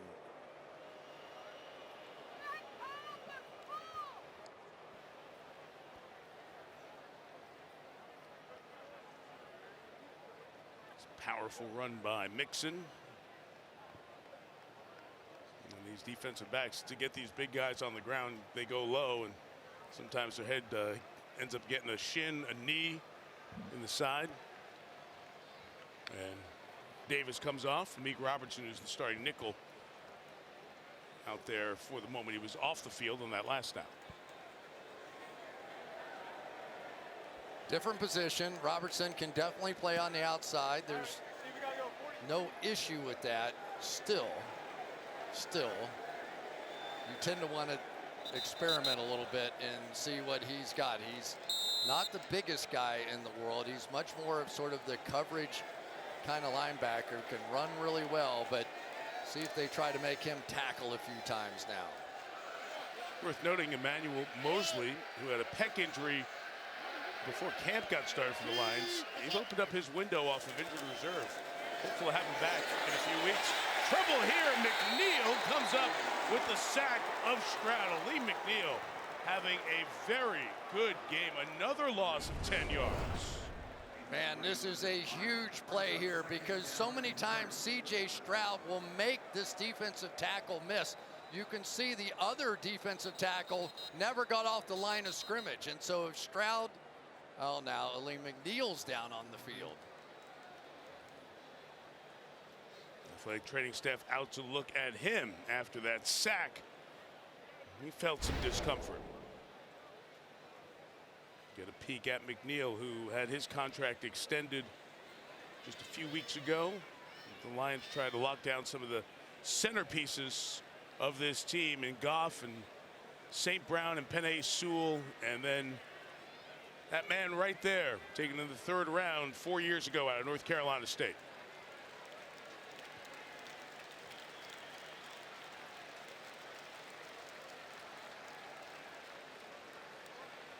He's a baseball player back in college. Yeah, all these guys. DJ Reader was too. I don't know exactly. You think he got just hit in the side of the face? Just grabbing up by that jaw, that face area. It's a 10-yard sack as he comes off to the sideline. So 10 on the penalty, 10 on the sack. It's 2nd and 30 for the Texans. Kai Wingo, the 6th-round pick out of LSU. The rookies in the lineup. Try to run Mixon here, get something out of it.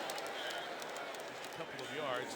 And Chris, go back to Dan Campbell's comments with Melissa, just talking about the defense was playing well. Just a couple of plays here. That doesn't feel like it when it's 23 points, right? But that defense has continued to set a tone here in the second half, and that's different for this Detroit team. It really is, and we've seen the complete transition. But now it's getting thin out there, right? I mean, it really is. No Aiden Hutchinson, and they've got a bunch of other guys as well. John Kaminsky, Marcus Davenport, Derek Barnes, a lot of guys that can't play.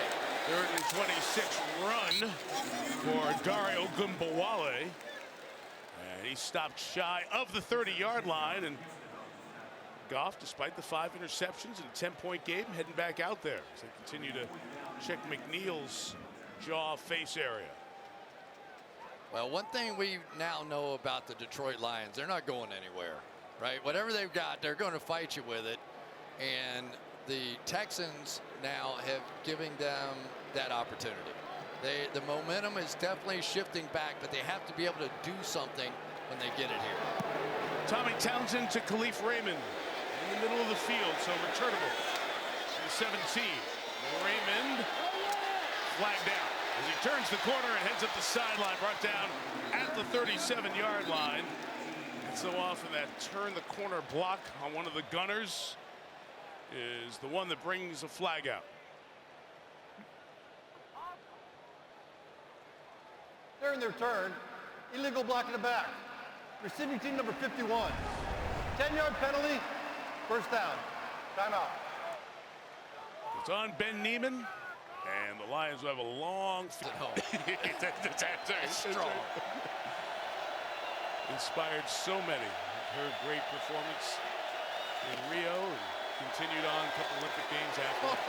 Gives the run just a yard.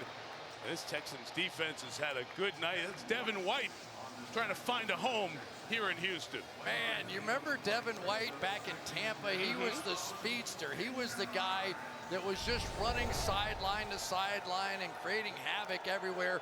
But watch the speed when he takes off. And I really think what he does best is rush the passer. Yep. When they use him to get after the quarterback, he gets there in a hurry.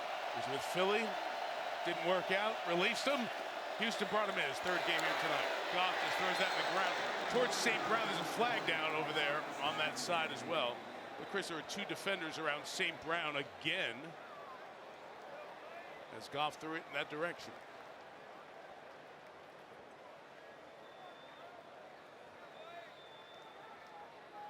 Conversation here on what it is.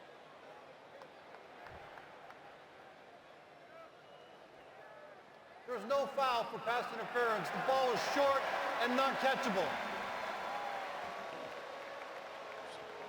Interesting, so they'll bring up third down. Amon-Ra St. Brown has been getting a lot of attention tonight, and it has thrown this Lions offense out of whack.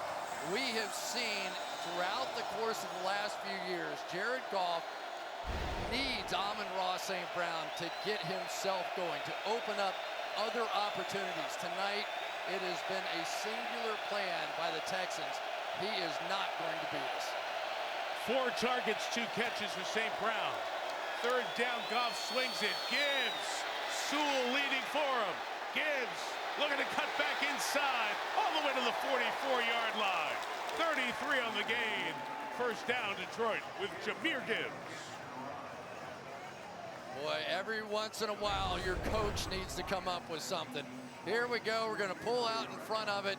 And just as that edge player starts to figure out, uh-oh, we've got a problem and we've got a lead blocker in front. And that was greatly needed. That was just a tremendous call that time by Ben Johnson. Second longest play of the night for the Lions.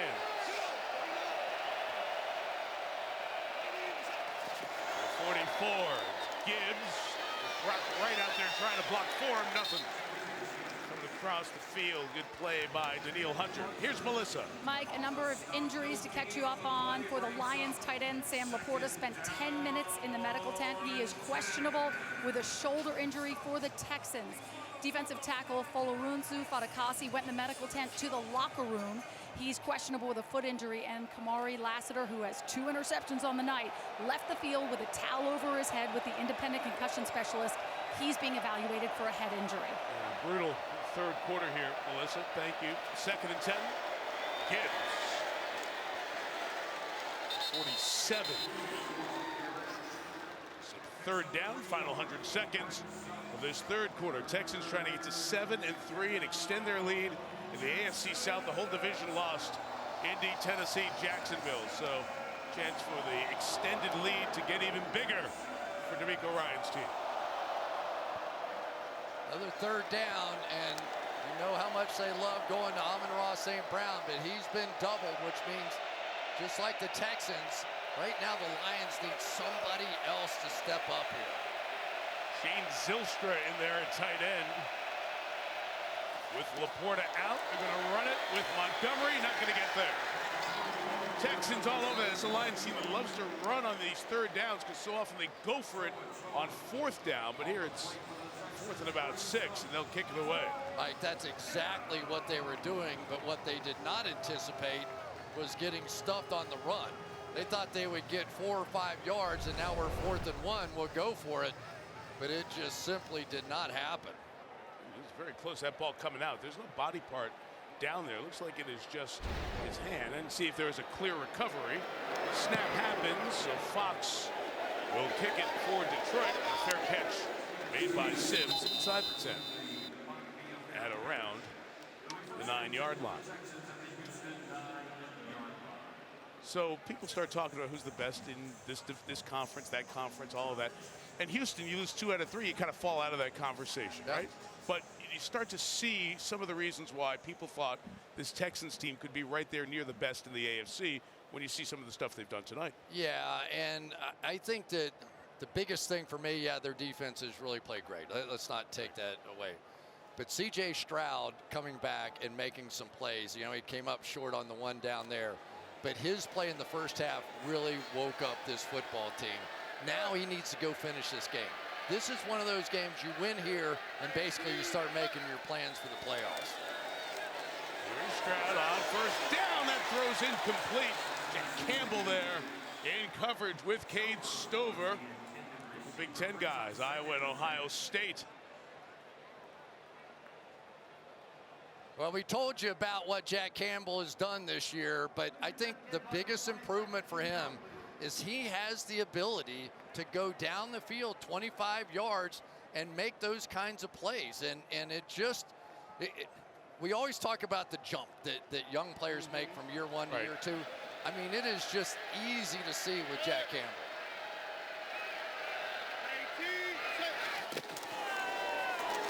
Out quick, Robert Woods on the edge, brought down by Brian Branch and Amik Robertson. And in this third quarter, that, as you saw the graphic when this possession started, it has been sloppy, to say the least. The Lions defense has come up. Would not stop that. Stop that. Fourth quarter begins. Mike Tirico, Chris Collinsworth, Melissa Stark, Terry McCauley, our rules analyst, back in the studio. Texans face 3rd and 9. Lions bring pressure. It's picked up, and Branch breaks up the pass intended for Xavier Hutchinson. Incomplete, and Houston will kick it away. We are seeing Brian Branch play one unbelievable game. Not only is he involved in the run game and making big hits, but when you have a safety that can play in the slot and make plays like that, he has been sensational. We talked about kicked out of the game a week ago, but that is one of the best players in the NFL. And these two safeties, probably the best pair of safeties anywhere. Tommy Townsend kicking to Khalif Raymond. Fair catch, good hang time, 54 yards on the kick. Lions will take it at the 36. The Cleveland Browns, the dog was the dog pound for the Cleveland Browns. The 4 teams hoping that Super Sunday is going to be theirs someday. Goff pressured, incomplete, intended for Montgomery. Jared Goff, 9 of 23 passing on the night. Mini game advantage, plus they've swept Indianapolis, so essentially they'd be 4 up with 7 to go. Loose football came out on the field, so that the delay before 2nd and 10.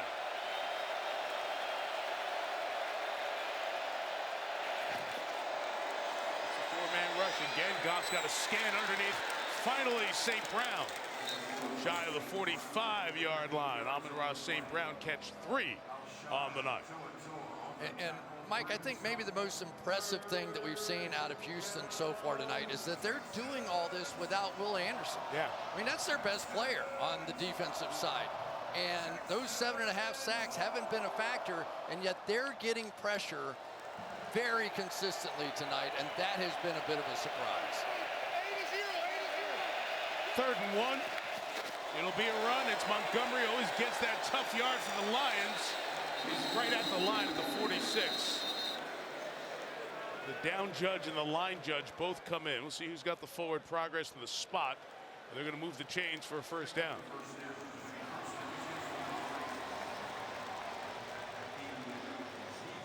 They always find a way, don't they, when it matters most. Let's go get behind Penei Sewell and just see what happens here. But that is, you talk about the grit, and that's what the Lions talk about all the time. David Montgomery is their grit guy. When things get a little ugly out there, David Montgomery is the guy that they like to get them going again. A straight shot down the line on that replay, and hard to see how close he got to the 46. The down judge from that side was the one who had the best look at it, and he moved the chains. And then Montgomery for 4 more gets it to midfield here. It's about 2 minutes into this final quarter. And Mike, you know this better than anybody. You live in the Detroit area. When things start going bad, let's just double team somebody. Let's just go fist fight them a little bit and give the ball to David Montgomery. And that time, that big, strong right side of that offensive line got some movement. Texans missing Folo Fotokasi out now for the remainder of the game. Goff, play action, throws into zone and held on to by Jamison Williams. He had it, about to bring it in his body, got tagged afterwards and feels the effects of it, but hangs on at the 33-yard line. This thing was a duck coming out, but this may be one of the better catches we've seen all season. When your hands are above your body like that, and you take one right to the rib cage and hold on to that football, oh, Goff took that hit as well. Helmet to helmet right there. Terry, is that helmet to helmet a roughing the passer? It is. He hits him forcibly in the head. It is a foul for roughing the passer. Should have been called. It's one of the reasons it came out like a duck, like you said, with that inability to step into it before the big hit from Derek Barnett. Jameson Williams gets up and jogs off the field. See the athletic training staff talking to him. He has had a night. Jameson Williams has had a night tonight. Some tough catches, 3 on the night. The 33, Goff setting up the screen. Montgomery's got blockers. Montgomery at the numbers 20. Montgomery cuts inside to the 10, still on his feet, out of bounds at the 9-yard line. That's 24 for Montgomery, and 1st and goal. Lions back in this one. Watch the offensive line get out in front of this thing, but I'll say it again. When things are beginning to feel uncomfortable, there's 2 guys, Amon-Ra St. Brown and David Montgomery, that have a tendency to wake this team up. The physical nature of what they're trying to build in this offense and this defense and this organization really personified in those 2 guys. 1st and goal from the 9. St. Brown on the edge, got blockers. Amon-Ra St. Brown. Touchdown Detroit. Lions right back in it.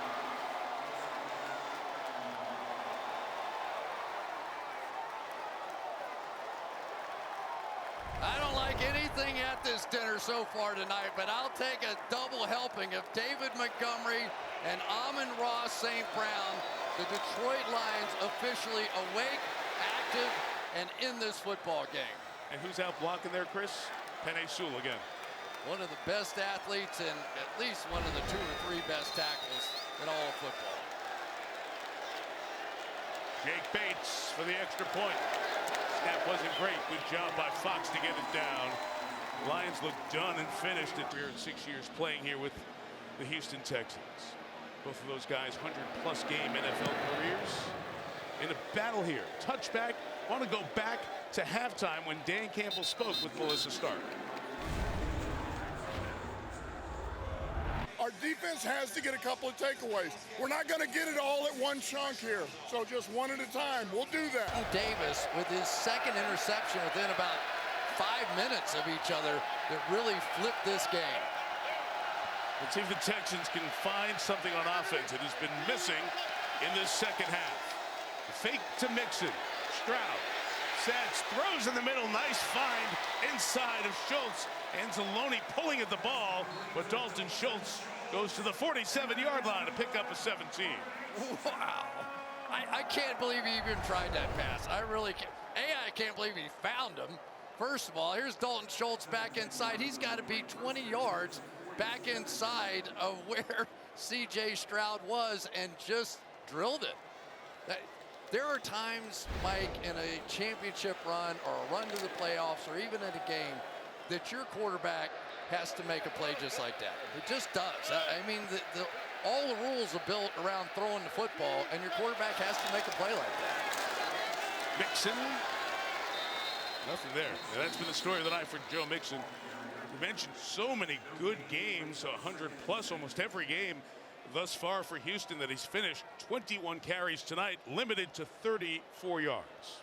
Yeah, and it's a really good sign. The strength of this Detroit Lions defense is definitely their interior players. Aleem McNeil, DJ Reader. We'll see what Zadarius Smith does for them on the outside, but that is going to be the big challenge for this defense. They've done a fantastic job stopping the run out here tonight, but when it gets right down to it, they're going to have to get some pressure on C.J. Stroud in these big moments. McNeil, injured last drive, is back in. They will go back 5. And False start. Offense number 87. 5-yard penalty. The 2nd half. And those cheers are the Lions fans who think their noise caused the false start. Here's Melissa.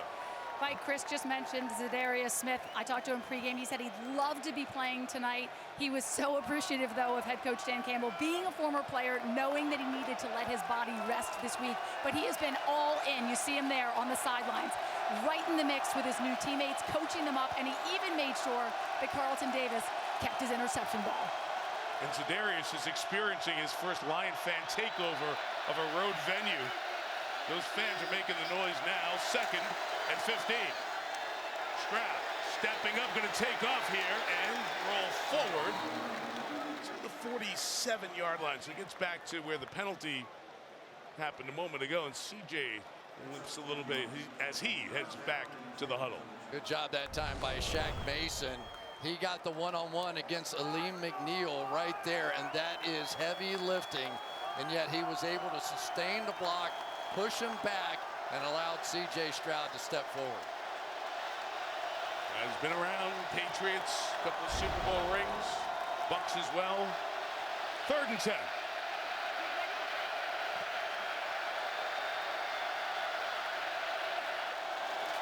And Stroud, pressure on from Houston, got away from him, almost runs into a sack, and now the ball comes out, and it's free, and the Texans fall on it, almost like his own player may have helped cause the fumble.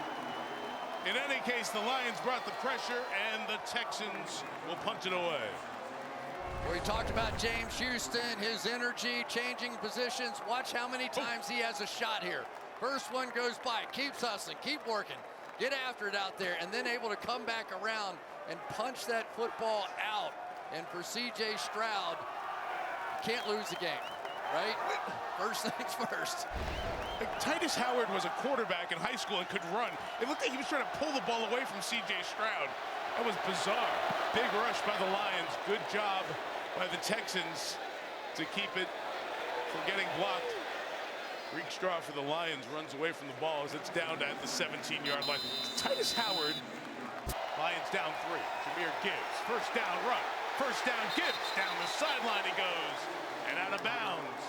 A good opener for Detroit, trying to tie or take the lead. A little misdirection. They're going to show this way to get linebackers to move there, and then you're going to see Gibbs go back that way. So a lot of times when you get a team that's really flying to the football, you use their excitement and their momentum against them, especially in big moments of the game. Longest run of the night for the Lions, a gain of 15. 32, Goff, St. Brown, round 9, mark him right at the 41-yard line. This has been some second half, right? I mean, things haven't gone right. It hasn't been great. It hasn't been what Ben Johnson hoped this was going to be. And yet, you know what? It doesn't matter. You're down 3, you're in a huge game, you're on the road, you have the ball, and you have a chance to go win it now. This is what championship teams do. The corner, Kamari Lassiter, out for the rest of the game for Houston. Gibbs, right, accelerates. There goes Gibbs down the sideline. And the big chunks of yards happening now for the Lions. To the 39-yard line with that one. Gain of 20. We talked about Penei Sewell, one of the best tackles in all the game. He's so athletic. Watch what he does here. Able to go and hook the edge player who's at least 7 yards outside of him.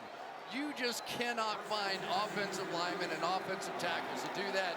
And then when you make that block, look out. The jet is off. Lions have gains of 15, 9, and 20 to start this drive.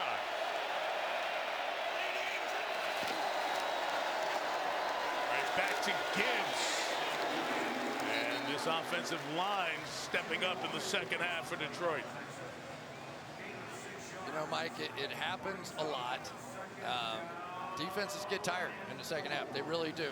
And Montgomery is sort of the guy that knocks him back a little bit. And then the speed comes in, and it just looks so fast when Gibbs gets in the game after all those punishing blows.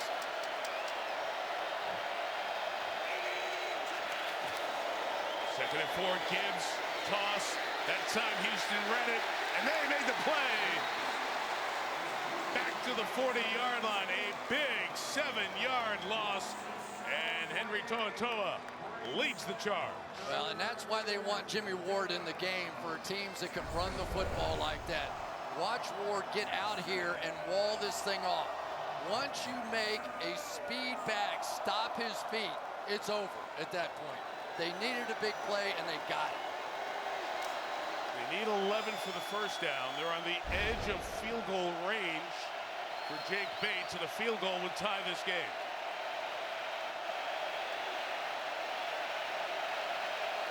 Third and 11. Goff throws incomplete. Hits St. Brown in the hands. Let's see what Dan Campbell's going to do here. They're going to go for the field goal, I believe, with Bates. Accuracy, such a big part of Jared Goff's game. Just could not hit this one, but this is exciting here. Jake Bates is from this area. 1 year ago, he was selling bricks in Houston, Texas. A month later, got a chance at the UFL tryout, made it there, kicked there, earned the job with the Lions from 58 to tie the game. Bates, just inside the upright, ties it at 23. Wow. And didn't kick field goals in his whole college career. If you've watched the Lions this year, you've heard that story. So to come back home, he told me before the game, he had buddies from high school texting him who he hasn't spoken to in years, who said, hey, I'm here at the game tonight. And they saw him kick a 58-yarder. It's the third longest in Lions history. Ties the game at 23, and it was that close.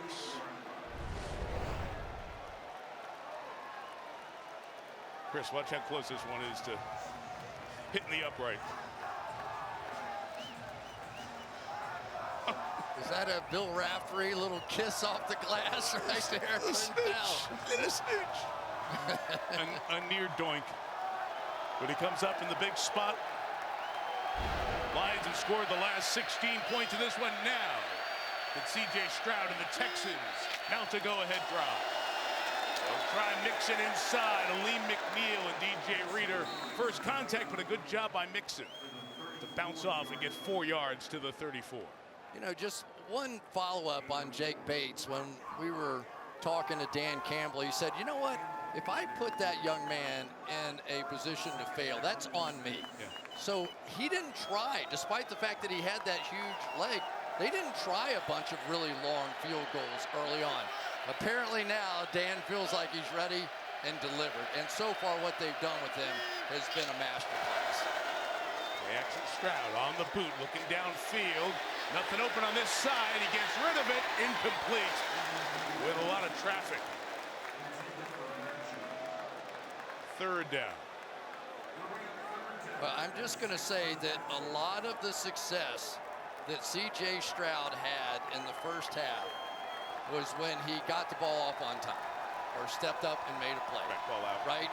I think that he's got to take a little pressure. Don't revert back to feeling like he's got to scramble around. Yes, you do sometimes, but some of those quick darts also can have a major impact on the defense. 3rd and 6.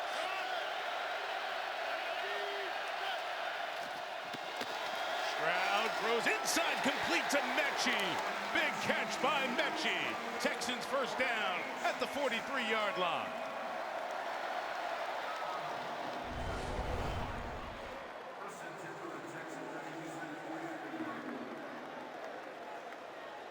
Ogunbowale definitely had the block on that one, but Mike, that right there is what will help this offense more than anything.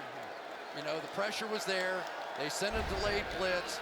He didn't try to scramble out of it, and he delivered the big play that they had to have right there. Nixon going to try to bounce it. Down off the first tackle. Campbell goes for a ride for a couple of yards. Trevor Nowalski had the initial contact. Nixon limited to just 2 yards there. Still under 2 yards per carry. Remember, the Texans have the guy who's made the most 50-plus yard field goals in the league, and Kaimi Fairbairn. He already has a 56-yarder here tonight. So they're only a couple of first downs away from a shot at a go-ahead field goal.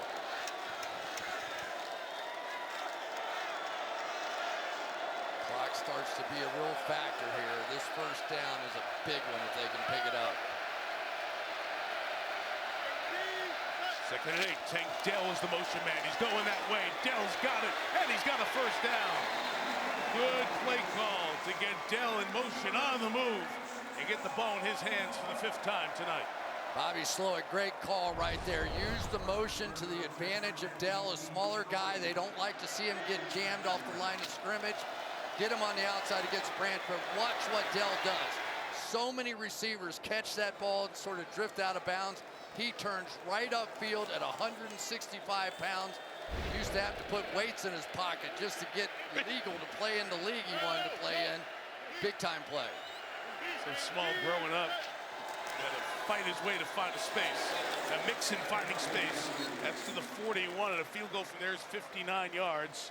So they are right at the edge of Fairbairn's range as we come down to the 2-minute warning.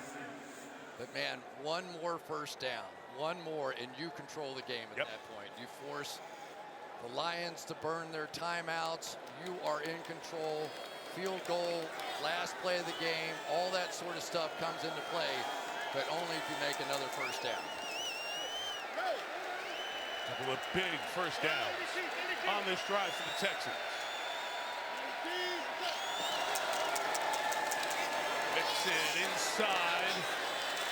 Stopped after the gain of a yard, and that'll take us to the 2-minute warning here. It's 58 yards, and Fairbairn has been terrific from 50 plus, so this is a huge play, Chris. Love to see Stroud out on the edge some way, somehow. Give you a two-way go. Dario Gumbawale's the back. He stays in. Stroud in trouble. Throws in the middle. Incomplete. Terry and Arnold coming over. Maybe shaken up as he remains down on the turf. As he was flying by to make that play. The Texans and Stroud want a pass interference call. Athletic training staff checking on the Lions rookie.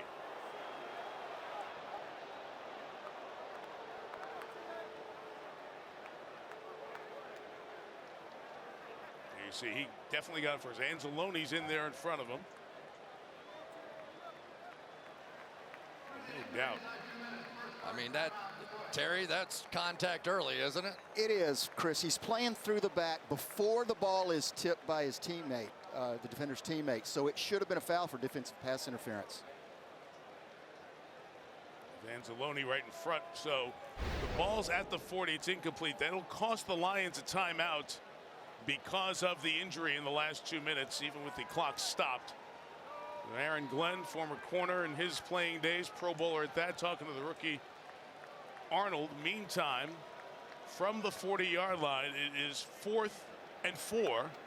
This is almost the game, this kick right here, don't you think? And here comes Fairbairn and the special teams unit on for a 58-yard field goal attempt. You make this, you're the hero. You miss it, you turn the ball over to this Lions offense that's been hot at midfield. Fairbairn missed a 56-yarder against the Jets last week. His 56-yarder earlier, his 11th 50-plus of the season, which ties an NFL record for most 50-plus in 1 year. We're only halfway through. Lions going for pressure inside here. Amy Fairbairn for the lead from 58 yards away. It is wide left, not close. The Lions will take over at the 40-yard line.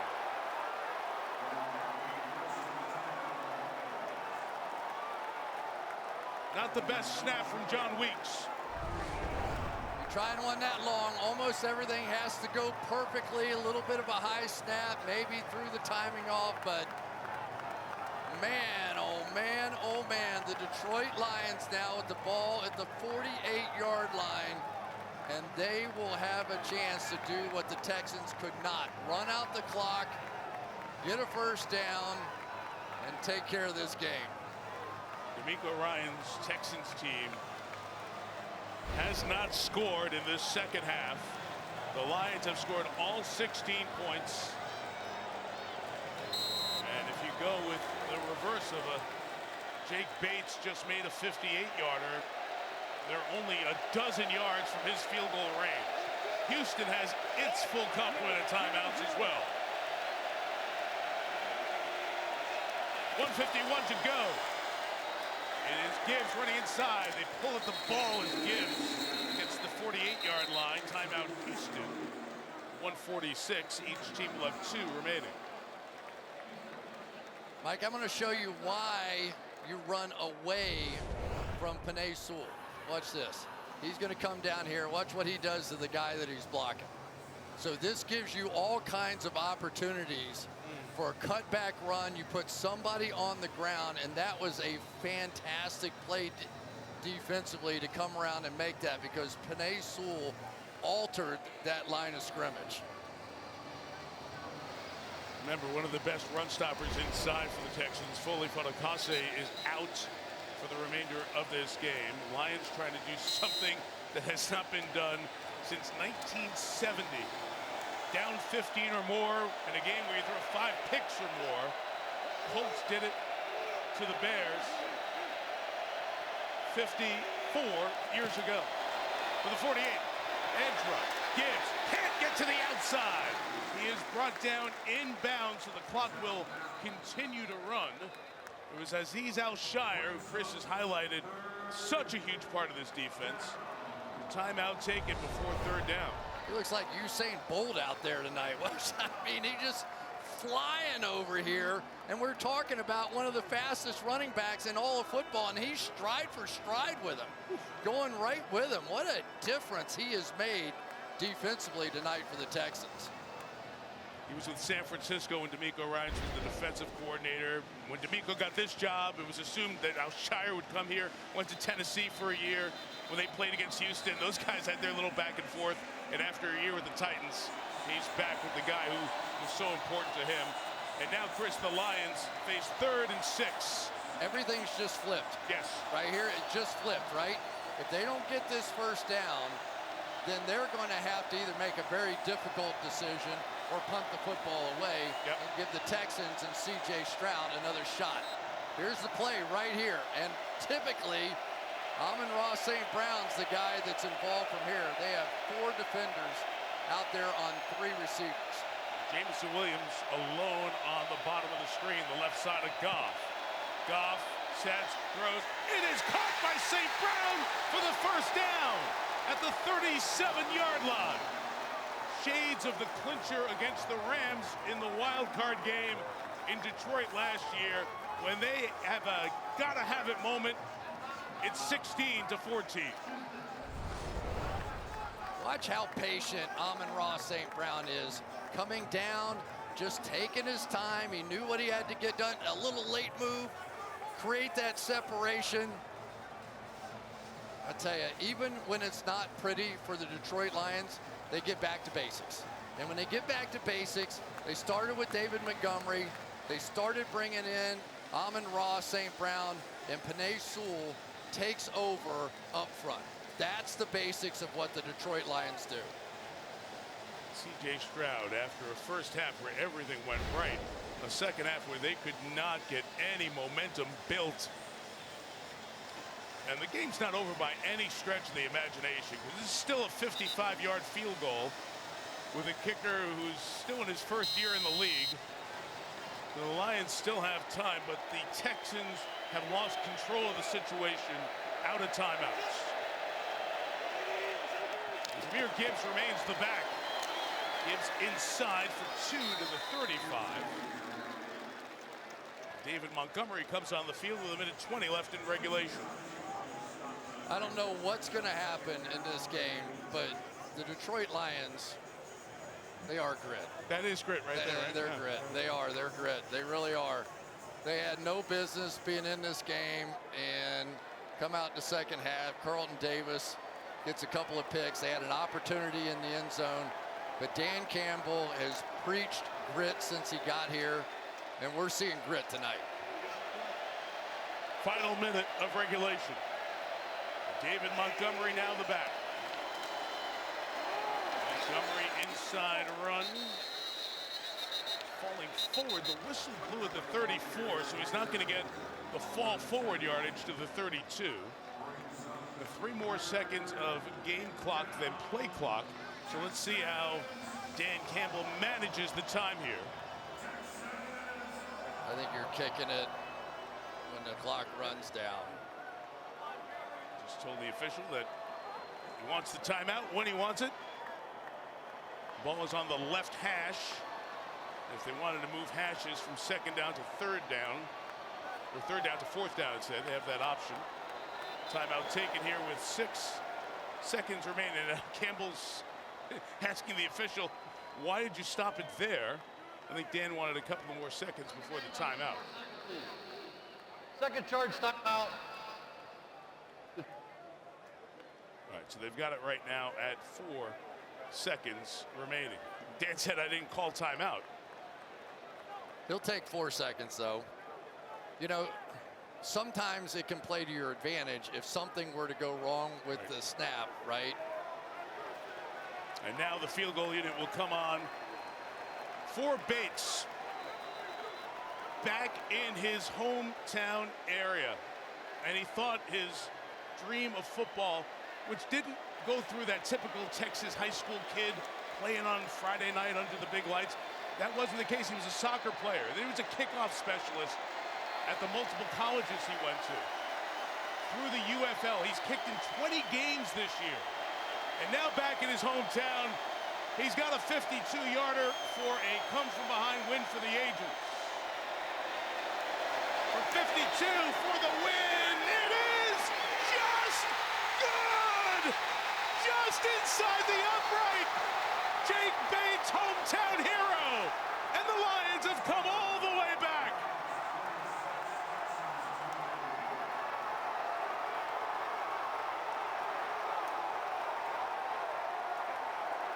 A remarkable victory, 19 unanswered points. For the second time in this now 7-game win streak, Bates is the hero, and he does it back in his hometown. Mike, I'll tell you one thing. It's a good thing they didn't put an extra coat of paint on these uprights, because we have seen them slide by all night long. One more time. What a football game.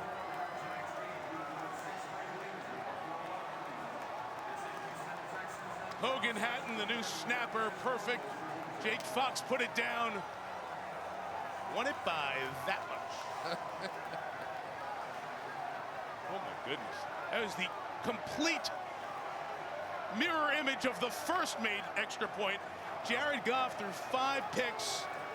But like you said, Chris, if you need a defining win in what the Lions have been the last 4 years, that's it. They should have been blown out of here, but they come back. They don't blink. Goff had a good second half. They scored all 19 in the second half. And D'Amico Ryans of the Texans lost the momentum. C.J. Stroud and company couldn't grab it back at the end. And the Detroit Lions improved to 8-1 with the hero of the moment, Jake Bates.